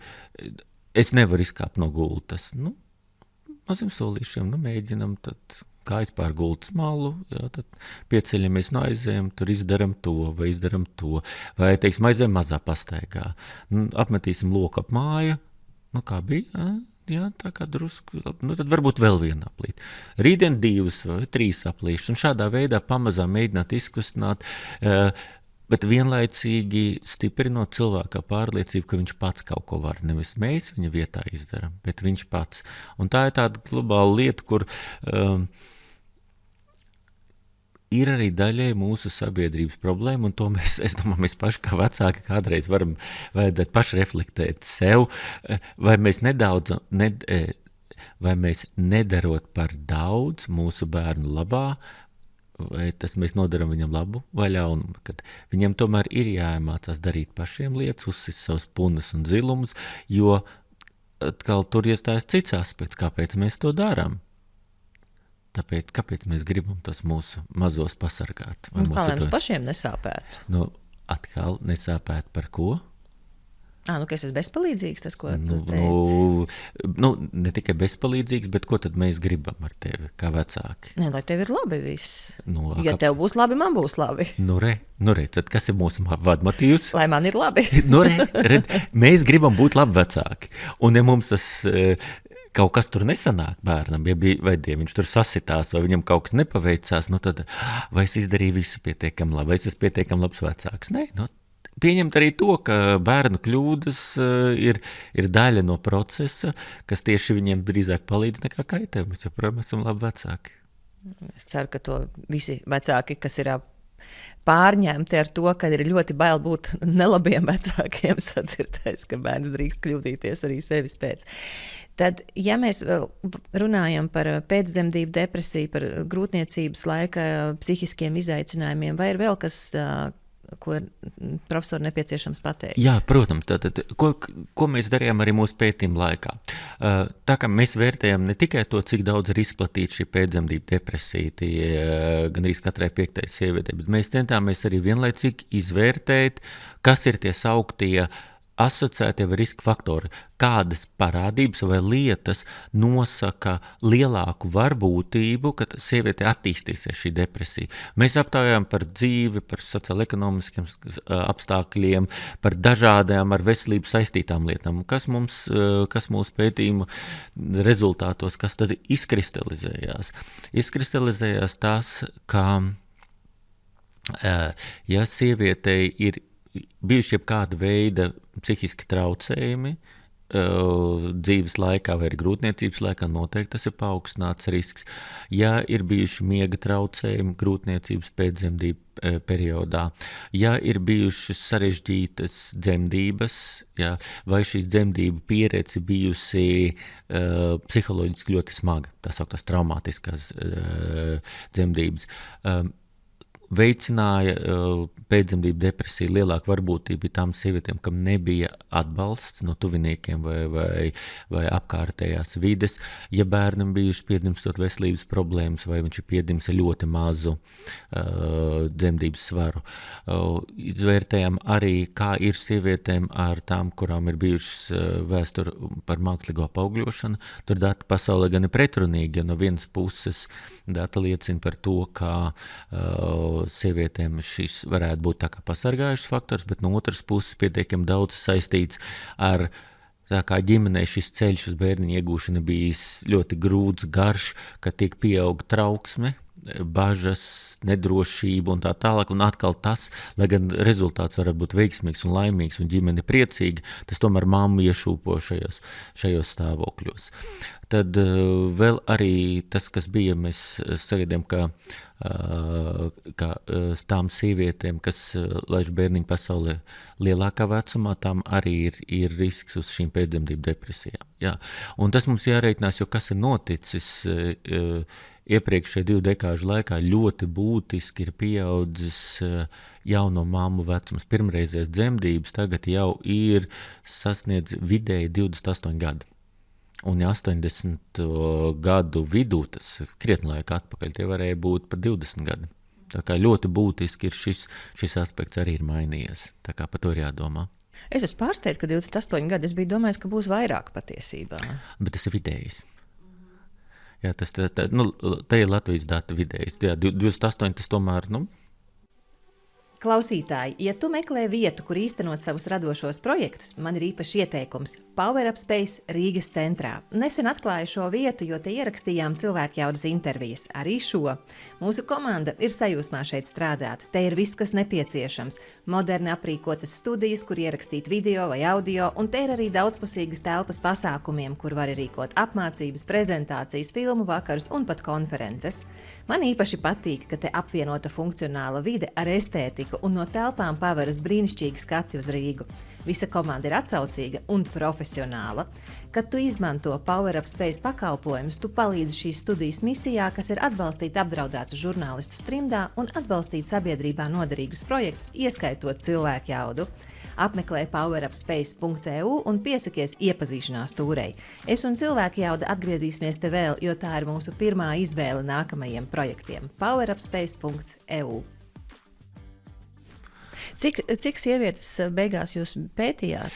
Mēs gadu laikā tās bija pār 300 sievietēm. Tas viss, kas atnāca uz Rīgas dzemdību nama ambulatoras palīdzības nodaļu. Jā, jo tas, kas mans jautājums ir, kā ar tām, kas nedzīvo Rīgā, vai tur ir kādas atšķirības? Kā pētnieks. Piemēram, laukos. Jā, pilnīgi dabisks jautājums par to, un mēs ļoti gribētu to uzzināt. Šis ir nākotnes jautājums, jo mēs mēģinājām vismaz veikt pētniecību tur, kur patreizē resursi un iespējas mums deva to noskaidrot. Jā, šis jautājums ir saprotams, un kas varbūt ir būtiski, ja pasaules dati liecina par to, ka mazākās pilsētas lauku teritorijās tas varētu būt augstāks, tad mēs jau esam noskaidrojuši vienā vietā, un šis varbūt ir diemžēl zemākais cipars, nevis augstākais, tas, ko mēs noskaidrojam. Tātad ārpus Rīgas varētu būt vēl grūtāk? Varētu būt, jo tur ir citi arī sociāli-ekonomiski apstākļi, viss vidas atbalsts un tā tālāk, un arī to mēs redzam pēc sievietēm, kas nākuši šo ambulatoru nodaļu, pēc izglītības līmeņa, arī izglītības līmenis ir salīdzinoši augstāks nekā vidēji populācijā arī dzen. Jā, tā kā, skatīsimies, bet tie ir mūsu nākotnes pētījuma virzieni. Kas vēl būtiski mūsu pētījumā, ko mēs izdarījām, es stāstīju par šo depresijas skrīningu instrumentu, kas mums ir pieejams arī mūsu mājaslapā. Tātad depresija.lv, un tur ir šie testi, tur ir gan depresijas tests, gan trauksmes tests. Bet katram testam ļoti svarīgi ir noteikt to robežu vērtību, no kuras mēs uzskatām, ka simptomi jau ir klīniski nozīmīgi vai pietiekami smagi, lai meklētu profesionālu palīdzību noskaidrot, kas notiek. Un pasaules dati liecina par to, ka katrā valstī tas ir individuāls. Un mēs noteicām Latvijai gan šitam mūsu PHQ-9, tas ir PHQ-9, tas ir depresijas skrīninga instruments, kas tiek pielietots visām depresijām. Un mēs konstatējam, ka Latvijai šis cipars ir nevis pasaulē standarta pieņemti 10 punktu un vairāk, bet 8 punktu un vairāk. Kā tā? Tas nozīmē, ka Latvijā aizpildot šīs anketas, sievietes savu depresiju vērtē drusku citādāk kā pasaulē, un arī būtiski, jo šo dažu punktu izmaiņas norāda uz to, cik mēs varam palaist garām sievietes.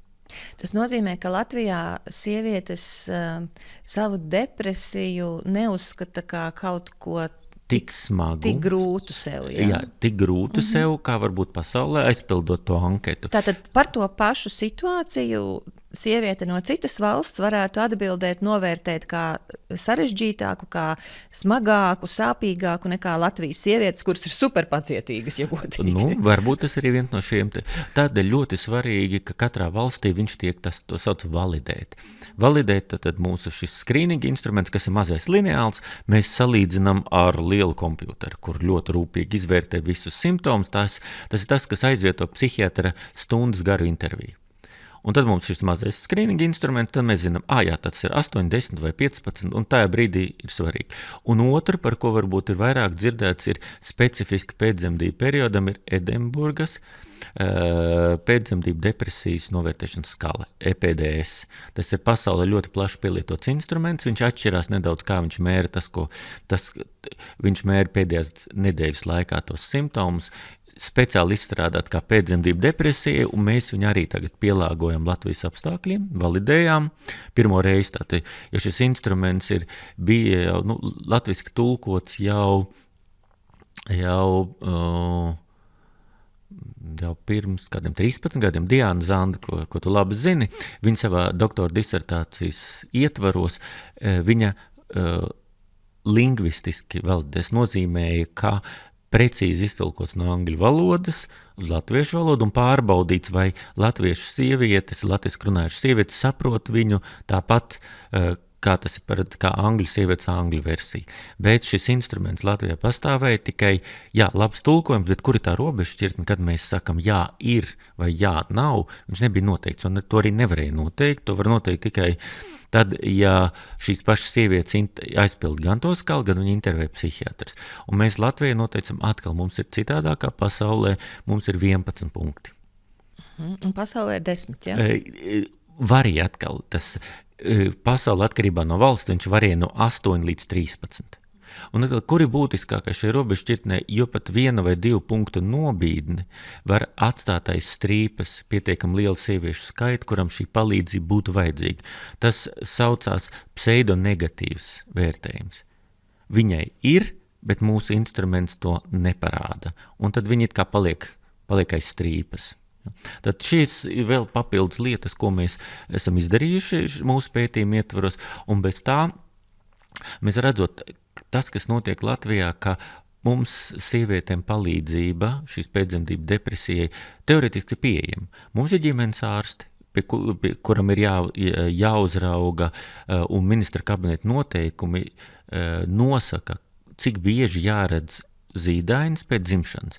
Pirmā mēneša laikā ik pa nedēļai, pēc tam pa 2, tad reiz mēnesi. Tur viss ir skaisti, eleganti sarakstīts, un ģimenes ārstam tas būtu jādara. Ļoti labi. Arī šajā novērtējumā ir paredzēts jautājums mammai par to, kā psiholoģiski jūtās, vai viņa ir depresija. Bet tur ir tikai viena rindiņa, ir vai nav depresija. Un šis tiek palaists garām, un mamma pazūd tulkojumā starp šo visu. Un tas ir tas, ko mēs arī jutām, ka tā tas ir, un mūsu pētījuma dati par to arī liecināja, ka ja pat tu sievietei saka, jums ir depresijas vai trauksmes simptomi, mēs esam gatavi bez maksas nodrošināt psihiatra konsultāciju attālināti. 30% no sievietēm, kam tāda rekomendācija tika teikta, neatrada laiku, pazuda, atteicās, vai teica, man tagad nav laika, man ir bērns. Viņas atteicās no šādas iespējas. Pat ja viņām bija šie simptomi? Sākotnēji simptomi. Mēs paskatījāmies uz to grupu, uz tiem 30%, no viņām apmēram 40% bija klīniski nozīmīga depresija. Bet viņām, mēs redzējām, ka šādi punkti, viņas arī redzēja, ka tādi punkti, viņām tika rekomendēta psihiatra konsultācija. Viņas neizmanto šo iespēju. Pazuda. Zinot, pat tas būs bez maksas, ja? Jā, bez maksas attālināt. Nauda nevarēja būt iemesls, kāpēc atsakās. Bet tas, kas mums arī, ko mēs arī jautājumu mēģinām noskaidrot šos iemeslus, biežākais bija, man nav laika, man nav iespēja. Ja? Viņas tik ļoti fokusējās uz bērnu, ka viņas aizmirst par sevi. Un tā ir viena no tādām būtiskām problēmām. Jā, un es tagad gribētu, profesor, ka tu par šo pastāsti vairāk, tāpēc, ka tā ir diezgan tipiska lieta, ka sieviete būs parūpējusies par bērnu, par ģimeni, par vecākiem, darbā būs izskrējusi, visu izdarījusi un sevi tiešām bieži atstās joprojām pēdējā vietā. Ja viņa savā labā kaut ko izdarīs, viņa nagus sapucēs, viņa aizies pie friziera, kas arī ir ļoti labas lietas, ja tas palīdz labi justies forši. Bet kas attiecās uz savu tādu emocionālo stāvokli, un it īpaši, ja par to ir jāmaksā, tad tā taču dārga izpriece ir aiziet pie terapeita. Nenovērtē šo emocionālo komforta nozīmīgumu savā dzīvē. Jo tas ir tas, varētu teikt, brilles, ar kurām sievietes skatās apkārtējo pasauli, tā skaitā arī uz sevi. Ja tu esi nomākts vai grūtsirdīgs, tava apkārtējā pasaules uztvere mainās. Tas ir depresijas viens no kognitīviem modeļiem. Tu redzi to pasauli kāds ar tumšām saules brillēm. Un tādā veidā tu arī sevi uztveri. Ja tu esi depresīvs, tu redzi sevi spogulī, tu sevi redzi mazāk izskatīgu, neglītāku, nogurušāku un tā tālāk. Apkārtējā pasaulē tu uztver tos signālus, kas nāk, netik dzīvespriecīgi, bēdīgi, sarūktināti un tā tālāk. Un tas jau ir tas moments, it kā tu veidojas abortais aplis, jo ja tev ir krunciņi, to tu vari redzēt, aptaustīt, paskatīt spogulī. Bet šo depresīvo stāvokli cilvēks jau neizjūt kā acīm redzamu, viņam vienkārši pasaule mainās. Viss kļūst pelēcīgāks, viss kļūst mazāk interesants, mazāk saistošs, pesimistiskāks, visa vērtējumi. Un tas jau ir tas aspekts, kur paslīd garām. Un ko tas maksā? Kā lai ar to salīdzinu? Tad, ja riepa ir izlaist gaisu, cik tālu tu aizbrauksi? Man ir viens tāds piemērs. Man tikko burtiski aizvakar bija bērna dzimšanas diena, mana mazā bērna dzimšanas diena. Es atceros dienu pirms viņš piedzima, 12 stundas vēlāk viņš piedzima. Tad mēs devāmies, tas bija 25. oktobris, mēs visi devāmies peldēt uz ezeru, jo tas bija gads, kurā es biju izdomājusi, ka es sākšu augstās peldes, neskatoties uz to, ka es biju ļoti lielā stāvoklī jau. Un tā tad ir jau tas 9. mēnesis, un mēs ar velosipēdiem aizbraucam uz ezeru peldēties. Līdzīgi klimats kā Latvijā. Lietains, augsts, vējš, pūš, bet mēs katru dienu bijām pasākuši iet uz tām peldēm. Man svarīgi, lai mēs to arī darītu. Es nezināju, ka man tajā naktī jau sāksies dzemdības. Un tad to lielo vēderu, lai tiktu līdz tam ezeram, mēs ar to velosipēdu kopā ar vīru un ar bērnu aizbraucu līdz ezeram. Mēs esam satuntulēsies, vairs jau nekas no tām drēbēm neder, bet kaut kā vēl, neies taču pirkt jaunas, tūlīt tām dzemdībām ir jābūt. Un tad vienīgais, laikam, iemesls, kāpēc papildu man patika iet peldēties, jo tajā ūdenī nebija grūti. Jā, tur bija augsti, bet tā visādi citādi bija, beidzot nebija grūti. Un kamēr noģērbies, kamēr saģērbies, tad aiztuntuļo un ļoti, ļoti sarežģīti. Bet es esmu priecīga, ka es esmu bijusi tajā ūdenī, bet te nav stāsts par roņošanu.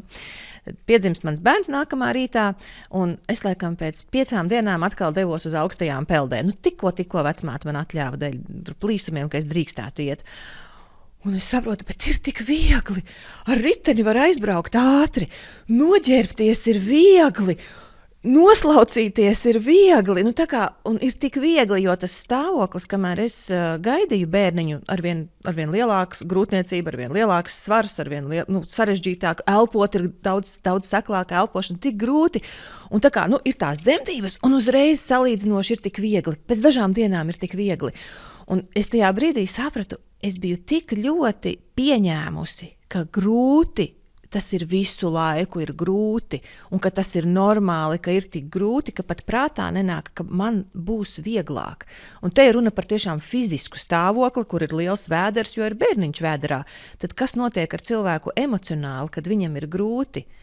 Ja man toreiz, zinot, ka man taču tūlīt piedzims bērns un man būs pavisam cits svars un es atkal varēšu ar pilnu krūti elpot un būs mans skābeklis iekšā, tajā brīdī neienāk prātā, ka būs atkal viegli, jo liekas, ka ir grūti un liekas, ka tas ir, kas ar mani būs visu laiku, par to pat apzināti nedomājot.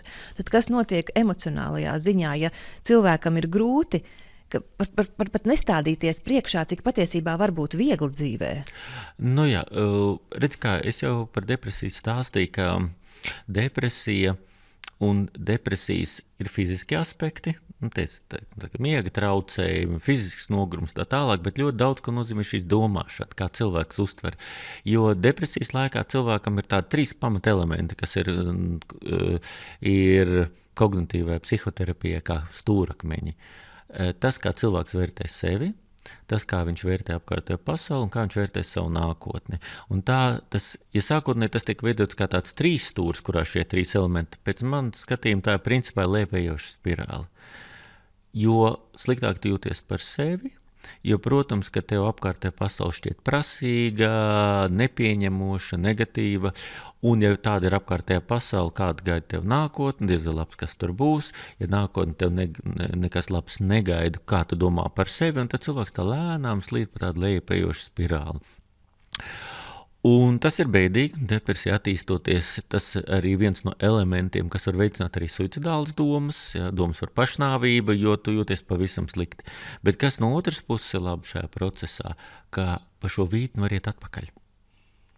Arī celties uz augšu, un tas, ko mēs mēģinām cilvēkiem skaidrot un rādīt, īpaši grūtāk ir pirmreizē depresijas epizode, kad tas cilvēks notiek pirmoreiz dzīvē, viņš domā, ka tam nav izējis.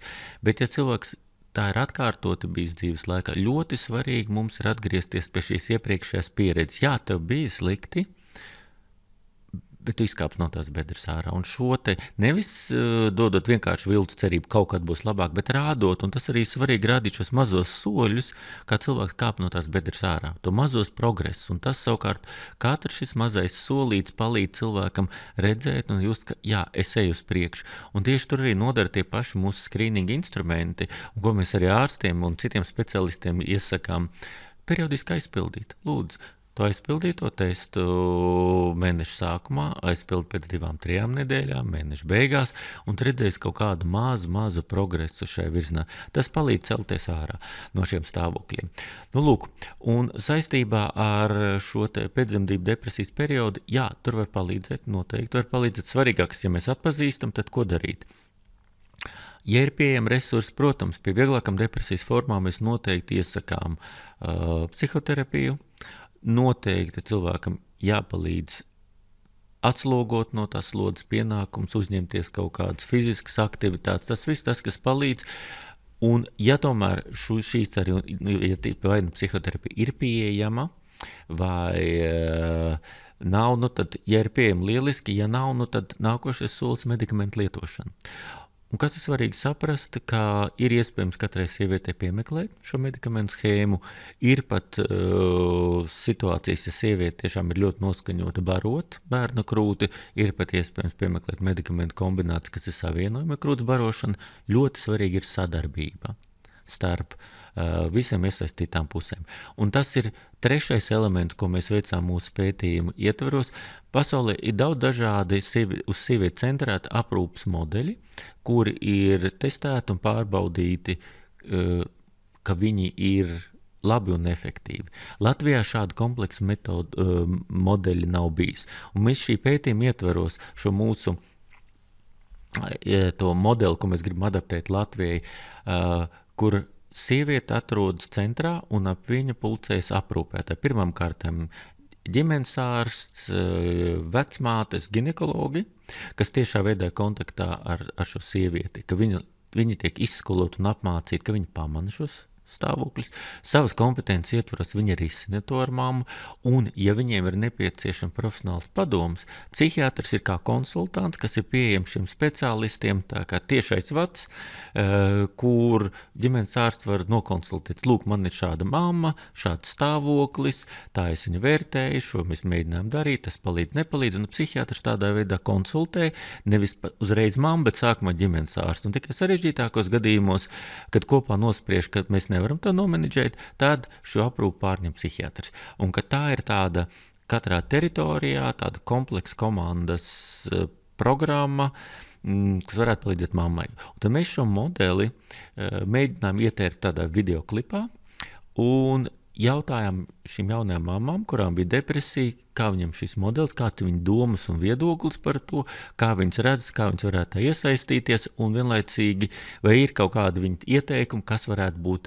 papildināms vai darāms citādāk, lai tas viņām varētu vairāk palīdzēt. Tad tas, ko mēs izdarījām, nevis uzšuvām kleitu un tad teicām, lūdzu piemēriet, bet mēs sākumā piedāvājam modeli un uzzinājām sieviešu viedokli par to, kā tas būtu, cik viņiem tas būtu piemērots. Un lūk, šādi ir tā sadarbība un tas, ko mēs noskaidrojam. Tad nākamais solis būtu šo modeli izveidot un pārbaudīt viņa efektivitāti praktiskajā dzīvē. Tad jūs to darīsiet, ja? Mēs gribam, bet tam ir vajadzīgs nākamais projekts, uz kuru mēs mēģināsim pieteikties. Bet jūs tā kā iesiet uz to, lai jums Protams, izdotos dabūt tādu mēs projektu? savādāk nav vērts iesākt, ja jūs to nedarīsiet. Un tad sievietēm, kas mūs dzird tagad, un viņu partneriem, mīļajiem, ja redz, ka ir iespējama pēcdzemdību depresija, tad vērsties pie ģimenes ārsta. Tas ir tas pirmais solis. Jā, pie ģimenes ārsta tas būtu pirmais solis. Un, ja kaut kāda līdzīga simptoma tiek novēroti grūtniecības laikā, noteikti neatlikt to līdz pēcdzemdību periodam, bet vērsties pie tā, kas vada grūtniecību. Vai tas ir ginekologs, vai tā ir vecmāte, un tas skat arī ģimenes ārsts, noteikti par to rūpēties, jo depresija grūtniecības laikā viņa ļoti būtiski ietekmē daudzus citus iznākumus. Pašas grūtniecības norises, sarežģījumu, augļa attīstību, risku to, ka pēcdzemdību depresija var attīstīties pēcdzemdību depresija. Tas viss ir svarīgi. Un šis ir tas nākamais lauciņš, kurā mēs mēģināsim arī gan noskaidrot Latvijas situācijas specifiskos faktorus, veikt pētījumus un būtiskākais transformēt to veidu, kā patreiz Latvijā tiek palīdzēts sievietēm, nosacot visu to periodu. Mēs saucam perinatāla, tātad no grūtniecības sākuma līdz tam, ka bērns ir piedzimis un jau vismaz gadu vecs. Tātad tas būtu apmēram 2 gadu periods. Bet tas ir tas, ko mēs ceram nākamo gadu laikā attīstīt un pilnveidot. Paldies, profesor, ka jūs darat šo darbu. Es domāju, tevi un visu tavu komandu, kas strādājat pie tā. Ejam pie nākamā posma sievietes dzīvē, kur jārunā par psihisko veselību, lai sieviete labāk sevi saprastu. Kas tas būtu? Tā būs perimenopauze. Atkal latīņu peri, tas nozīmē visu periodu sievietes dzīvē no tā brīža, kad viņa sākas cikla neregularitātes līdz pārtrūkt mēnešreiz un paiet kāds periods pēc tam. Bet kā to var pēc smadzeņu darbības pateikt, ka tas ir tas periods? Pirmkārtām, tie procesi jau notiek paralēli, bet tas, ko varbūt vieglāk un drīzāk pēc kā vajadzētu orientēties, un sievietes to pamana pašas pirmās, ir šīs te premenopauzes periods, kad sāk mēnešreizes, kas līdz tam bija, katrai sievietei, protams, individuāli, bet pieņemsim, ja veselīgai sievietei bija kā pulkstenis, 28 dienas vai 30 dienas, tas visu laiku notiek. Un lūk, sākās dzīves posms, kad viņai šīs mēnešreizes sāk palikt neregulāras, un viņai tā kā iznās zvaniņš, vai man netuvojas menopauze. Un šeit ir 2 aspekti, kas ir ļoti svarīgi. Pirmkārt, fizioloģiskais aspekts, ar ko jārēķinās, bet vēl ļoti būtiskāks ir šis te emocionālais. Par fizioloģisko tā kā daudz citu speciālisti jau runājuši, sākas pakāpeniski šī hormonu līmeņa mazināšanās, krīt viņa izstrāde, un to sievieti sāk varbūt visspilgtāk izjust ar šiem te vazomotoriem simptomiem, karstuma viļņiem.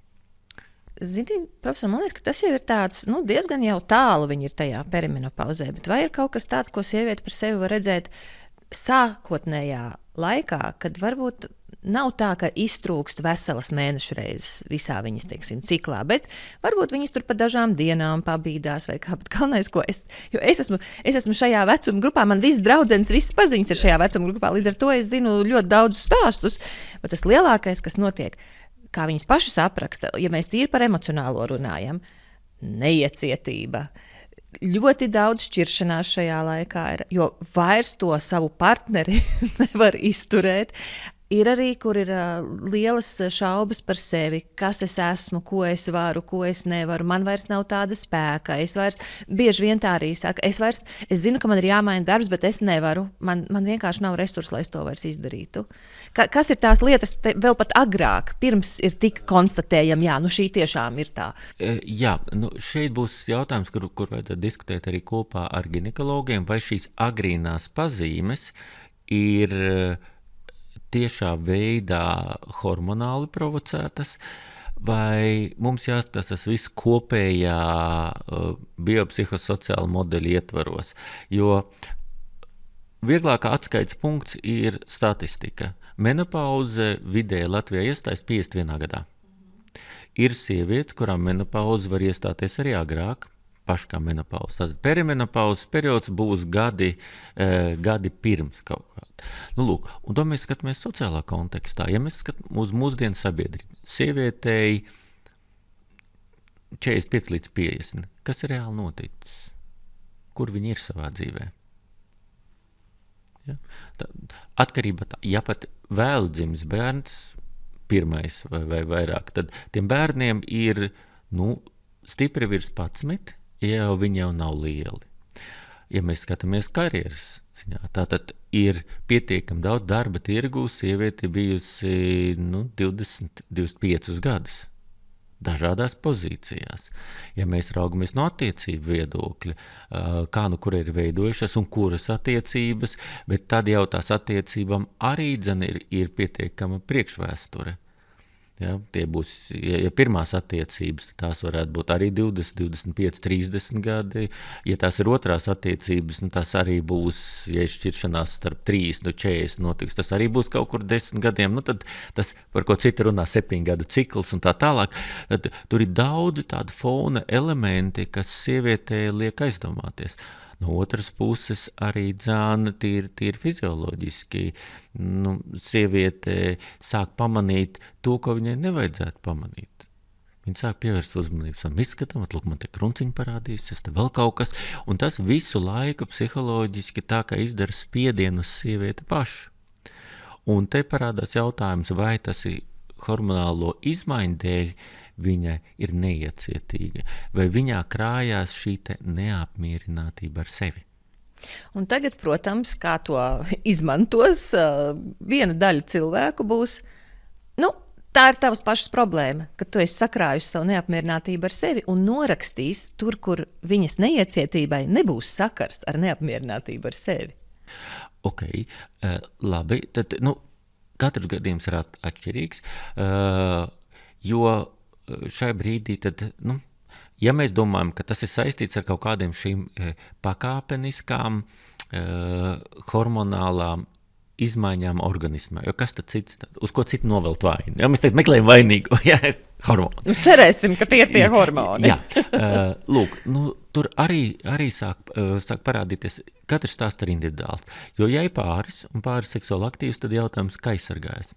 Ja mēs gribētu eksakti skatīties, tad būtu jāizvērtē, vai tam pārim viņi izmanto barjeras metodu, tas nozīmē prezervatīvs. Tur nav iesaistīti nekādi citi hormoni, tad mēs varam tīri novērot, tad tas, kas sievietes organismā notiek, tad tas varētu būt saistīts ar hormoniem. Ja sieviete izsargājas, primāri lietot, pāris izsargājas, sieviete primāri kaut ko lietot, vai perorālo kontracepciju, vai dažādas spirāles un tā tālāk, kas hormonāli aktīvas, tad arī ir jautājums, vai viņš tiek lietots vai nē.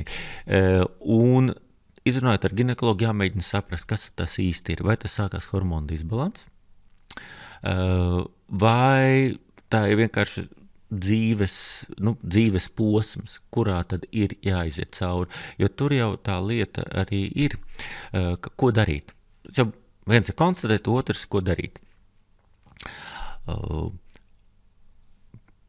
Pirms 20 gadiem jautājums bija pavisam vienkārši. Tikko sākās menopauze, hormonāla aizstāja terapija. Tas bija standarts, par to runāja viss, tas bija, par to pat nediskutēja. Tuvojas 40 uz beigām, lūdzu, tableti un lieto. Jā, palīdzēja, bet kas pētījumos tika konstatēts, ka hormonu aizstāja terapija paaugstina krūtsvēža risku vispārējā populācija. Un tad sāka ļoti uzmanīgi izvērtēt, kurām sievietēm rekomendēt šo hormonu aizstājēju terapiju un kurām ne, atkarībā no daudziem citiem faktoriem, ir krietni rūpīgāk, krietni konservatīvāk pieeja šai lietai. Jā, protams, ja domāju, ir daudz citu preparāti, ir tie fitoestrogēni, tad dabas preparāti, kuros ir estrogēniem līdzīgas vielas, kuras tad lietoja, lai mazinātu šos simptomus. Un te ir divi aspekti. Ir šīs te hormonu līmeņa, tā kā atjaunošanas aizstāja terapija. Otra lieta, kas varbūt sievietēm vairāk traucē, ir tieši šie te karstuma viļņi, tie vazomotorie simptomi. Jo ar tiem simptomiem arī ir sekojuši, tas veidojas abortais loks. Jo tikko sāks kaut kāda cikla neregularitāte, tas ir zvaniņš. Kā sieviete uztver? Tīri psiholoģiski, man liekas, ir tāda sajūta, tad jau es novecoju. Lūk, redziet. Un šis ir tas aspekts, kas spēlē ļoti, ļoti būtisku lomu. Tā ne tikai tas, kā tu redzi sev spogulī, jā, un kā tu redzi, teiksim, tāds, jā, kas ir, tur, jā, es izskatos, varbūt krunciņa, varbūt ķermeņa forma netika un vēl tāda, jā, viņa sāk par to pārdzīt, šis ir būtisks, un tad jautājums, kā sieviete uztver. Cik daudz sievietes sasniedzot menopauzi ar prieku saka, beidzot, man ir beidzies tas ikmēneša rūpēšanās par sevi izdevumu, higienas precēm, tur vēl kaut kas, izsargāšanās ar partneri, beidzot ir brīvība. Cik daudz sievietes tā to vērtē? Viņas var novērtēt tieši to sadaļu, ko tu tikko uzskaitīji, bet tas, ko viņas noteikti nenovērtēs, ir, kas tam nāk līdzi. Ādas elastība ir daudz draņķīgāka. Jā. Šīs te visas lietas, lūk, un tas vairāk ir nevis medicīniski, bet psiholoģiski, kā tu to uztver, jo Latvijas cipari vieni nenoliedzami. Vidējais mūža ilgums sievietēm ir 80 gadi. Tad tev vēl 30 gadi ir vidēji statistiski paredzēt dzīvot, tad jautājums, kā? Kādā kvalitātē tu dzīvos, ka tu nejūti to savu vērtību vairs tik ļoti kā iekārojama sieviete? Jā, un ne tikai kā iekārojama, ne tikai no seksualitātes, ka tu sevi apzināties kā vērtību neatkarīgi no. Un kādreiz ir tik šarmanti redzēt tās kundzes gados, kas ir, sakrunkojušās, jā, ka es nezinu, kas tur varētu palīdzēt, bet viņas nes sevi ar lielu pārliecību, ar to, ka viņas ir dzīvespriecīgs, enerģisks un tā tālāk. Sevis pēc, jo daļa no tā ir jā, organismu iekšējās rezerves mazinās. Viss, ko tu saki, visi tie hormoni, nogurumi un tā tālāk, bet milzīgi lomu spēlē arī, kā tu sevi noskaņo. Un tas ir tas, kas ir svarīgi, par to domāt nevis tad, kad jau ir tie 50, bet domāt tad, kad jau piedzimst bērni. Kāpēc? Tāpēc, ka saprast, ka bērni mums doti uz laiku. Un ka esot labai mammai un labiem vecākiem, nedrīkst aizmirst arī par sevi, par savu dzīves piepildījumu, jo tur arī sākās tās krīzes, par ko tu arī stāst pār attiecībās, jo jautājums, kas tajā pārī bija kopā. Jo mēs atgriežamies pie pašiem pamatiem. Tev mācīja arī uz tā sistēmiskajā ģimenes psihoterapijā. Kas tad ir ģimenes pamats? Pāris. Arī bet pāris sākās ar vienu cilvēku, ja? Jā, arī ar vienu, bet redzi, daudzās ģimenēs par to aizmirst, jo kas tad ir? Viss rita bērniem. Jā, bet mēs esam viens vesels. Tātad mūs nav vairāk kā. Sanāca 2 cilvēki kopā. Viņiem bija labi.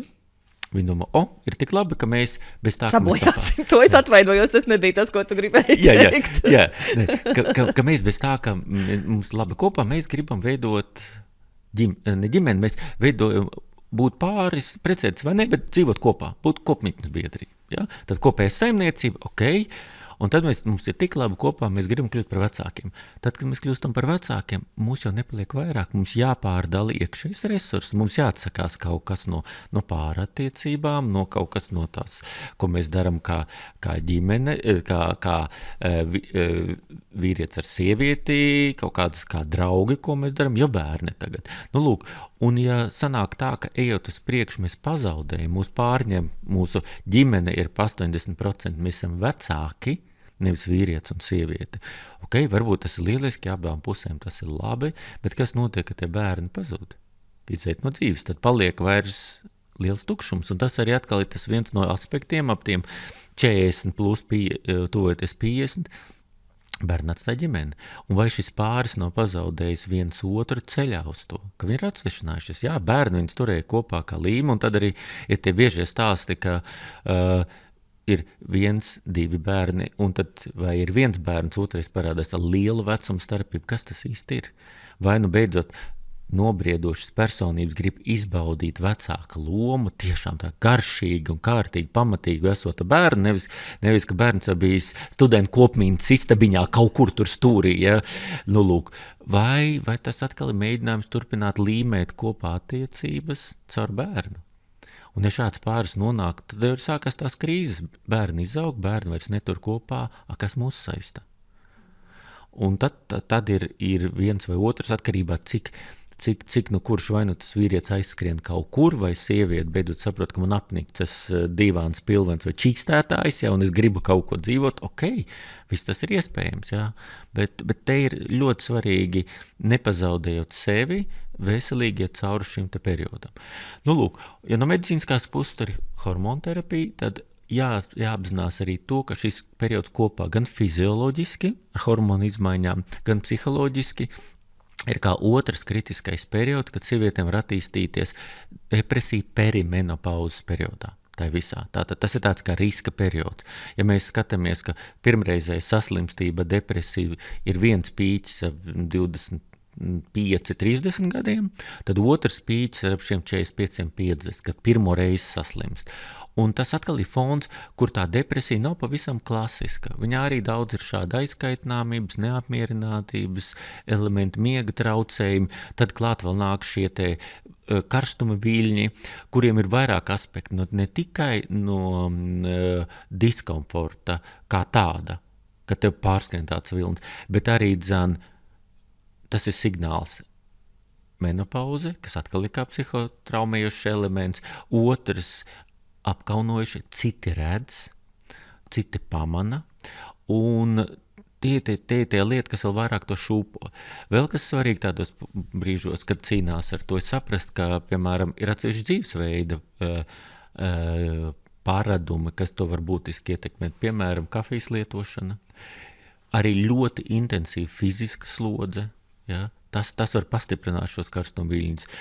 Tad līdz ar to arī karstumviļņu dēļ arī miegs ir traucēts, kas atkal pastiprina. Veidojas kārtējs apburtais loks, par ko ir svarīgi atcerēties, un kā vienmēr nekautrēties to pamanīt, runāt un meklēt palīdzību.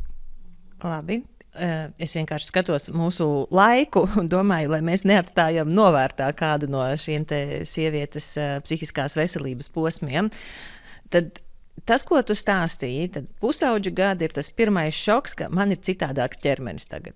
Tik ļoti izmainās mans ķermenis. Un man liekas, ka tas perimenopauzes periods arī ar ko ir grūts, jo atkal tas ķermenis sāk mainīties un mainās uz to, kas mūsu sabiedrībā nekotējās. Nekotējās gan kā partnerei, mīlošās attiecībās, nekotējās kā sabiedrībā, kā tas, kam pievērst uzmanību. Tieši otrādi šīs sievietes bieži vien jūtas, ka viņas kļūst neredzamas, viņas vairs nepamanīja, ja kādreiz viņas baudīja vismaz kaut kādu uzmanību, tad tagad viņām skatās garām vai cauri apmēram.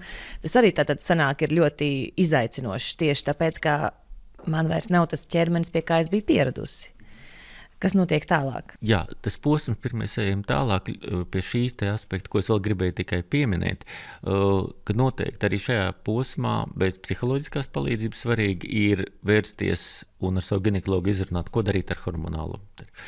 Ko darīt, ja ir šie karstuma viļņi, jo viņi arī vien brīdi viņi beigsies, bet tomēr tas periods var būt ļoti individuāls. Citam ir viegls un īsts, citam ir pietiekami garš un mokošs.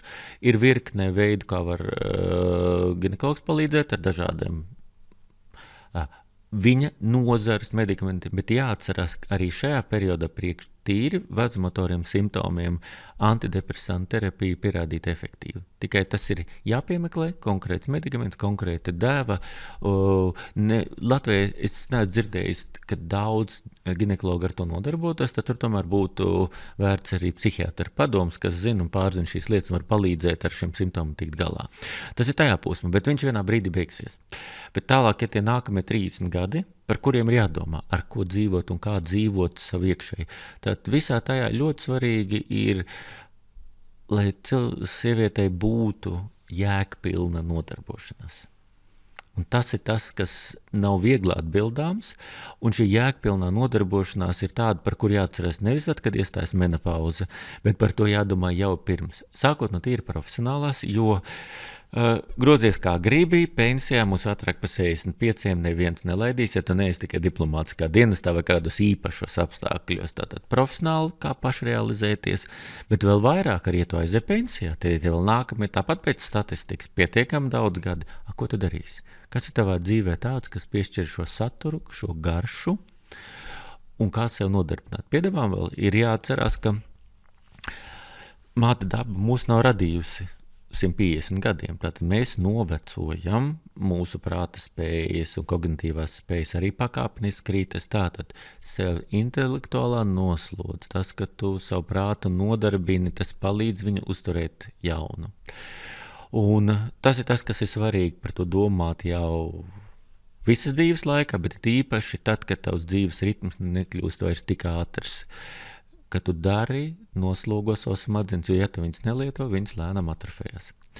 Protams, ir cita tēma, par kuru mēs diez vai šodien varēsim daudz runāt, ir šīs te vecuma slimības, kas saistīts ne ar fiziskām, bet tās pamatā demences. Mums ir divi veidi biežākās demences. Viena ir Alzheimer slimība, otra ir vaskulārās demences. Sākšu no otrās. Vaskulārā demence ir tad, kad mūsu galvas smadzenes asinsvadi aizkaļķojas tik lielā mērā, ka netiek pienācīgi barotas smadzeņdaļas. Vienkārši trubas aizsērē, jā, un tie tās nervu šūnas nesaņem pietiekami barojošās vielas, vai viņas atmirst lēnām pakāpeniski, vai tie notiek kaut kāda mazie tāda insultiņa veidā, kaut kāds asinsvads aizsprostojās, kaut kāda smadzeņu daļa atmirst un tā tālāk. Ko ar to darīt? Visu, ko jūs varat darīt dzīves laikā, lai ķermenis būtu veselīgs un asinsvadi nepārkaļķotos, tas jādara. Tā tad tas būs. Veselīgs uzturs, fiziskas aktivitātes, sekot līdzi visādiem cukuriem, aknu darbībai, asinsspiedieniem un tā tālāk. Laicīgi visu neielaist. Tātad, ja gribas, lai tev strādā galva, kad būsi veca, jo, ja tev paveiksies, tu būsi veca, tā ir privilēģija, ko diemžēl nepiedzīvo krietna daļa cilvēku kļūt par veciem, tad rūpējies par visu, kas tavam ķermenim palīdz būt ar labu kardiovaskulāro veselību.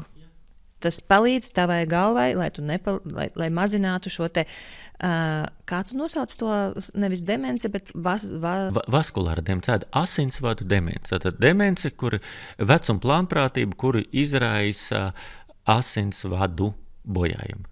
Ja? Tā ir tā vaskulāra. Alzheimer slimība ar to ir sarežģītāk, jo Alzheimer slimība ir diezgan lielā mērā pārmantojama slimība. Diemžēl viņas skar vairāk sievietes kā vīriešus. Un mūsdienu zinātne attīstās, mēģinot meklēt risinājumus un sapratnes par lietu, kas notiek. Tad ir konstatēts, ka tur ir noteiktas vielas izgulsnēšanās nervu šūnās, kādēļ tās aiziet bojā. Vairāk nekā tam vajadzētu būt. Ir tāds vesels process, kas notiek. Šo Alzheimer slimību viņu nevar izārstēt. Tas, kas ir iespējams, ja laicīgi viņu pamana, sāk bremzēt viņa attīstību. Tas apjoms, kas, protams, cilvēku, kas ar gadiem slimo ar Alzheimer slimību no vecuma grupas pieaug. Viens no tiem, ka mēs runājam Alzheimer slimību, cilvēkiem var sākt izpausties pat pirms 65 gadiem. Tas ir biedējoši. Jā, var atsevišķiem ir kas pēc, kas būtiskākais tajā visā. Laicīgi pamanīt, ka cilvēkam sākas atmiņas traucējumi, ka viņš sāk nespēt iemācīties jaunas lietas, orientēties apkārtējā vidē, parādās aizmāšība un tā tālāk. Maksimāli laicīgi pamanīt, jo, ja tā ir Alzheimer slimība, ir iespējams un veidi arī medikamentos, kā viņu bremzēt, bet arī visos šajos gadījumos, kad mēs runājam par mūsu smadzeņu pārmaiņām gados, smadzeņu noslogošanu, trenēšanu, jo arī tiem cilvēkiem, kam jau ir diagnoze demence, viena, otra vai trešā veida, viens no veidiem, kas ir svarīgi, trenēt smadzenes. Atbilstoši viņu spējām, bet nevis tā kā mums agrāk bija pierasts skats, ko dara omīt vai opīts, sēž šupuļkrēslā un šupojās. Jā. Un nedara neko. Tā nav trenēšanās. Nē, tas ir absolūti nepareizs. Fiziska aktivitāte, prāta nodarbs, tas viss palīdz. Un tas arī ir labi, ka ja cilvēkiem arī gados viņi sociāli aktīvi, viņi kaut kur ir iesaistīti, lūk, tas, kas mums tagad drusku izjūg šīs ģimenes tiešās saites, ja, ka opīts vai omīta vai vecāki ir iesaistīti arī tajā mazbērnu audzināšanā vai aprūpē. Tas mums sāk palikt mazāk, bet tas bija viens no veidiem arī, kas palīdz cilvēkiem arī būt aktīviem un sevi uzturēt. Būt starp jauniem cilvēkiem, tas vienmēr palīdz. Jā, mana mamma vienmēr to ir teikusi. Tas ir iemesls, kāpēc viņa daudz komunicē ar jauniem cilvēkiem. Teica, ka es nenovecoju tik ātri. Tas noteikti tā ir.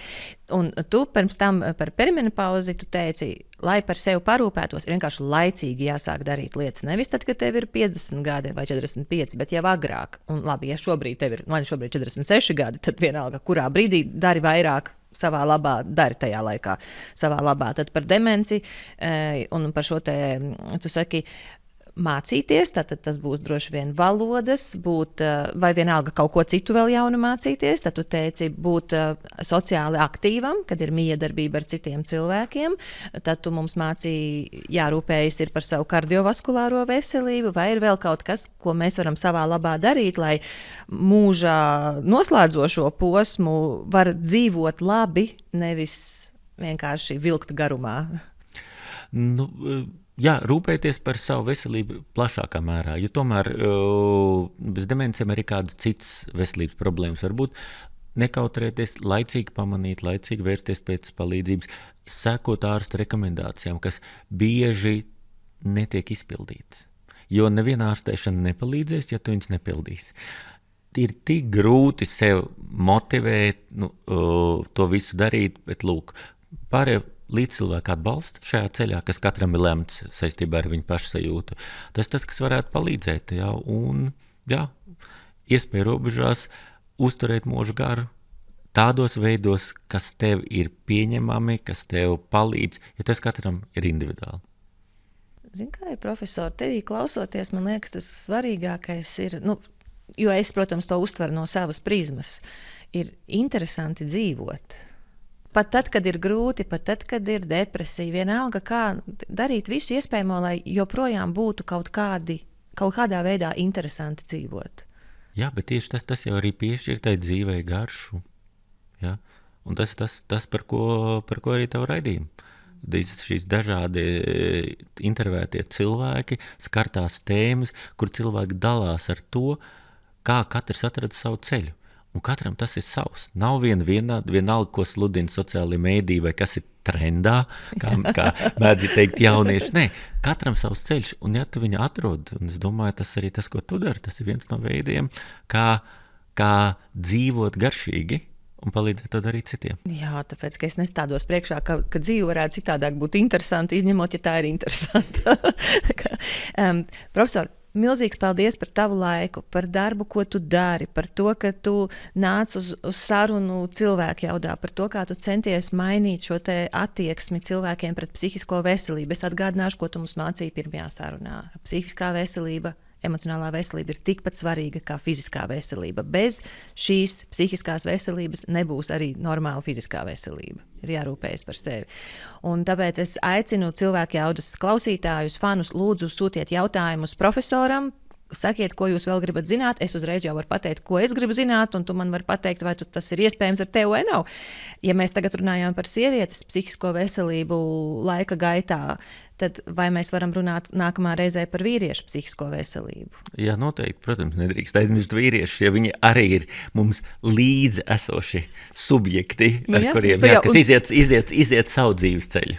Jā, un tu šajā vīrietī dzīvo visu savu mūžu, tā kā es tagad jūtos ieguvēja, pateicoties tevis stāstīt, ja mēs labāk sevi saprotu iepriekš, es arī redzu, ko vēl es varu labu savā sevis atbalstīšanā darīt uz priekšu, tad mums par otru pusi būs jārunā nākamajā reizē. Labprāt. Liels paldies, profesor. Paldies, ka uzaicināji. Un lai veiksim tev šajā tiešām ļoti svarīgā darbā, ko tu dari, izglīto mūsu sabiedrību ar šiem daudziem stāstiem. Paldies tev.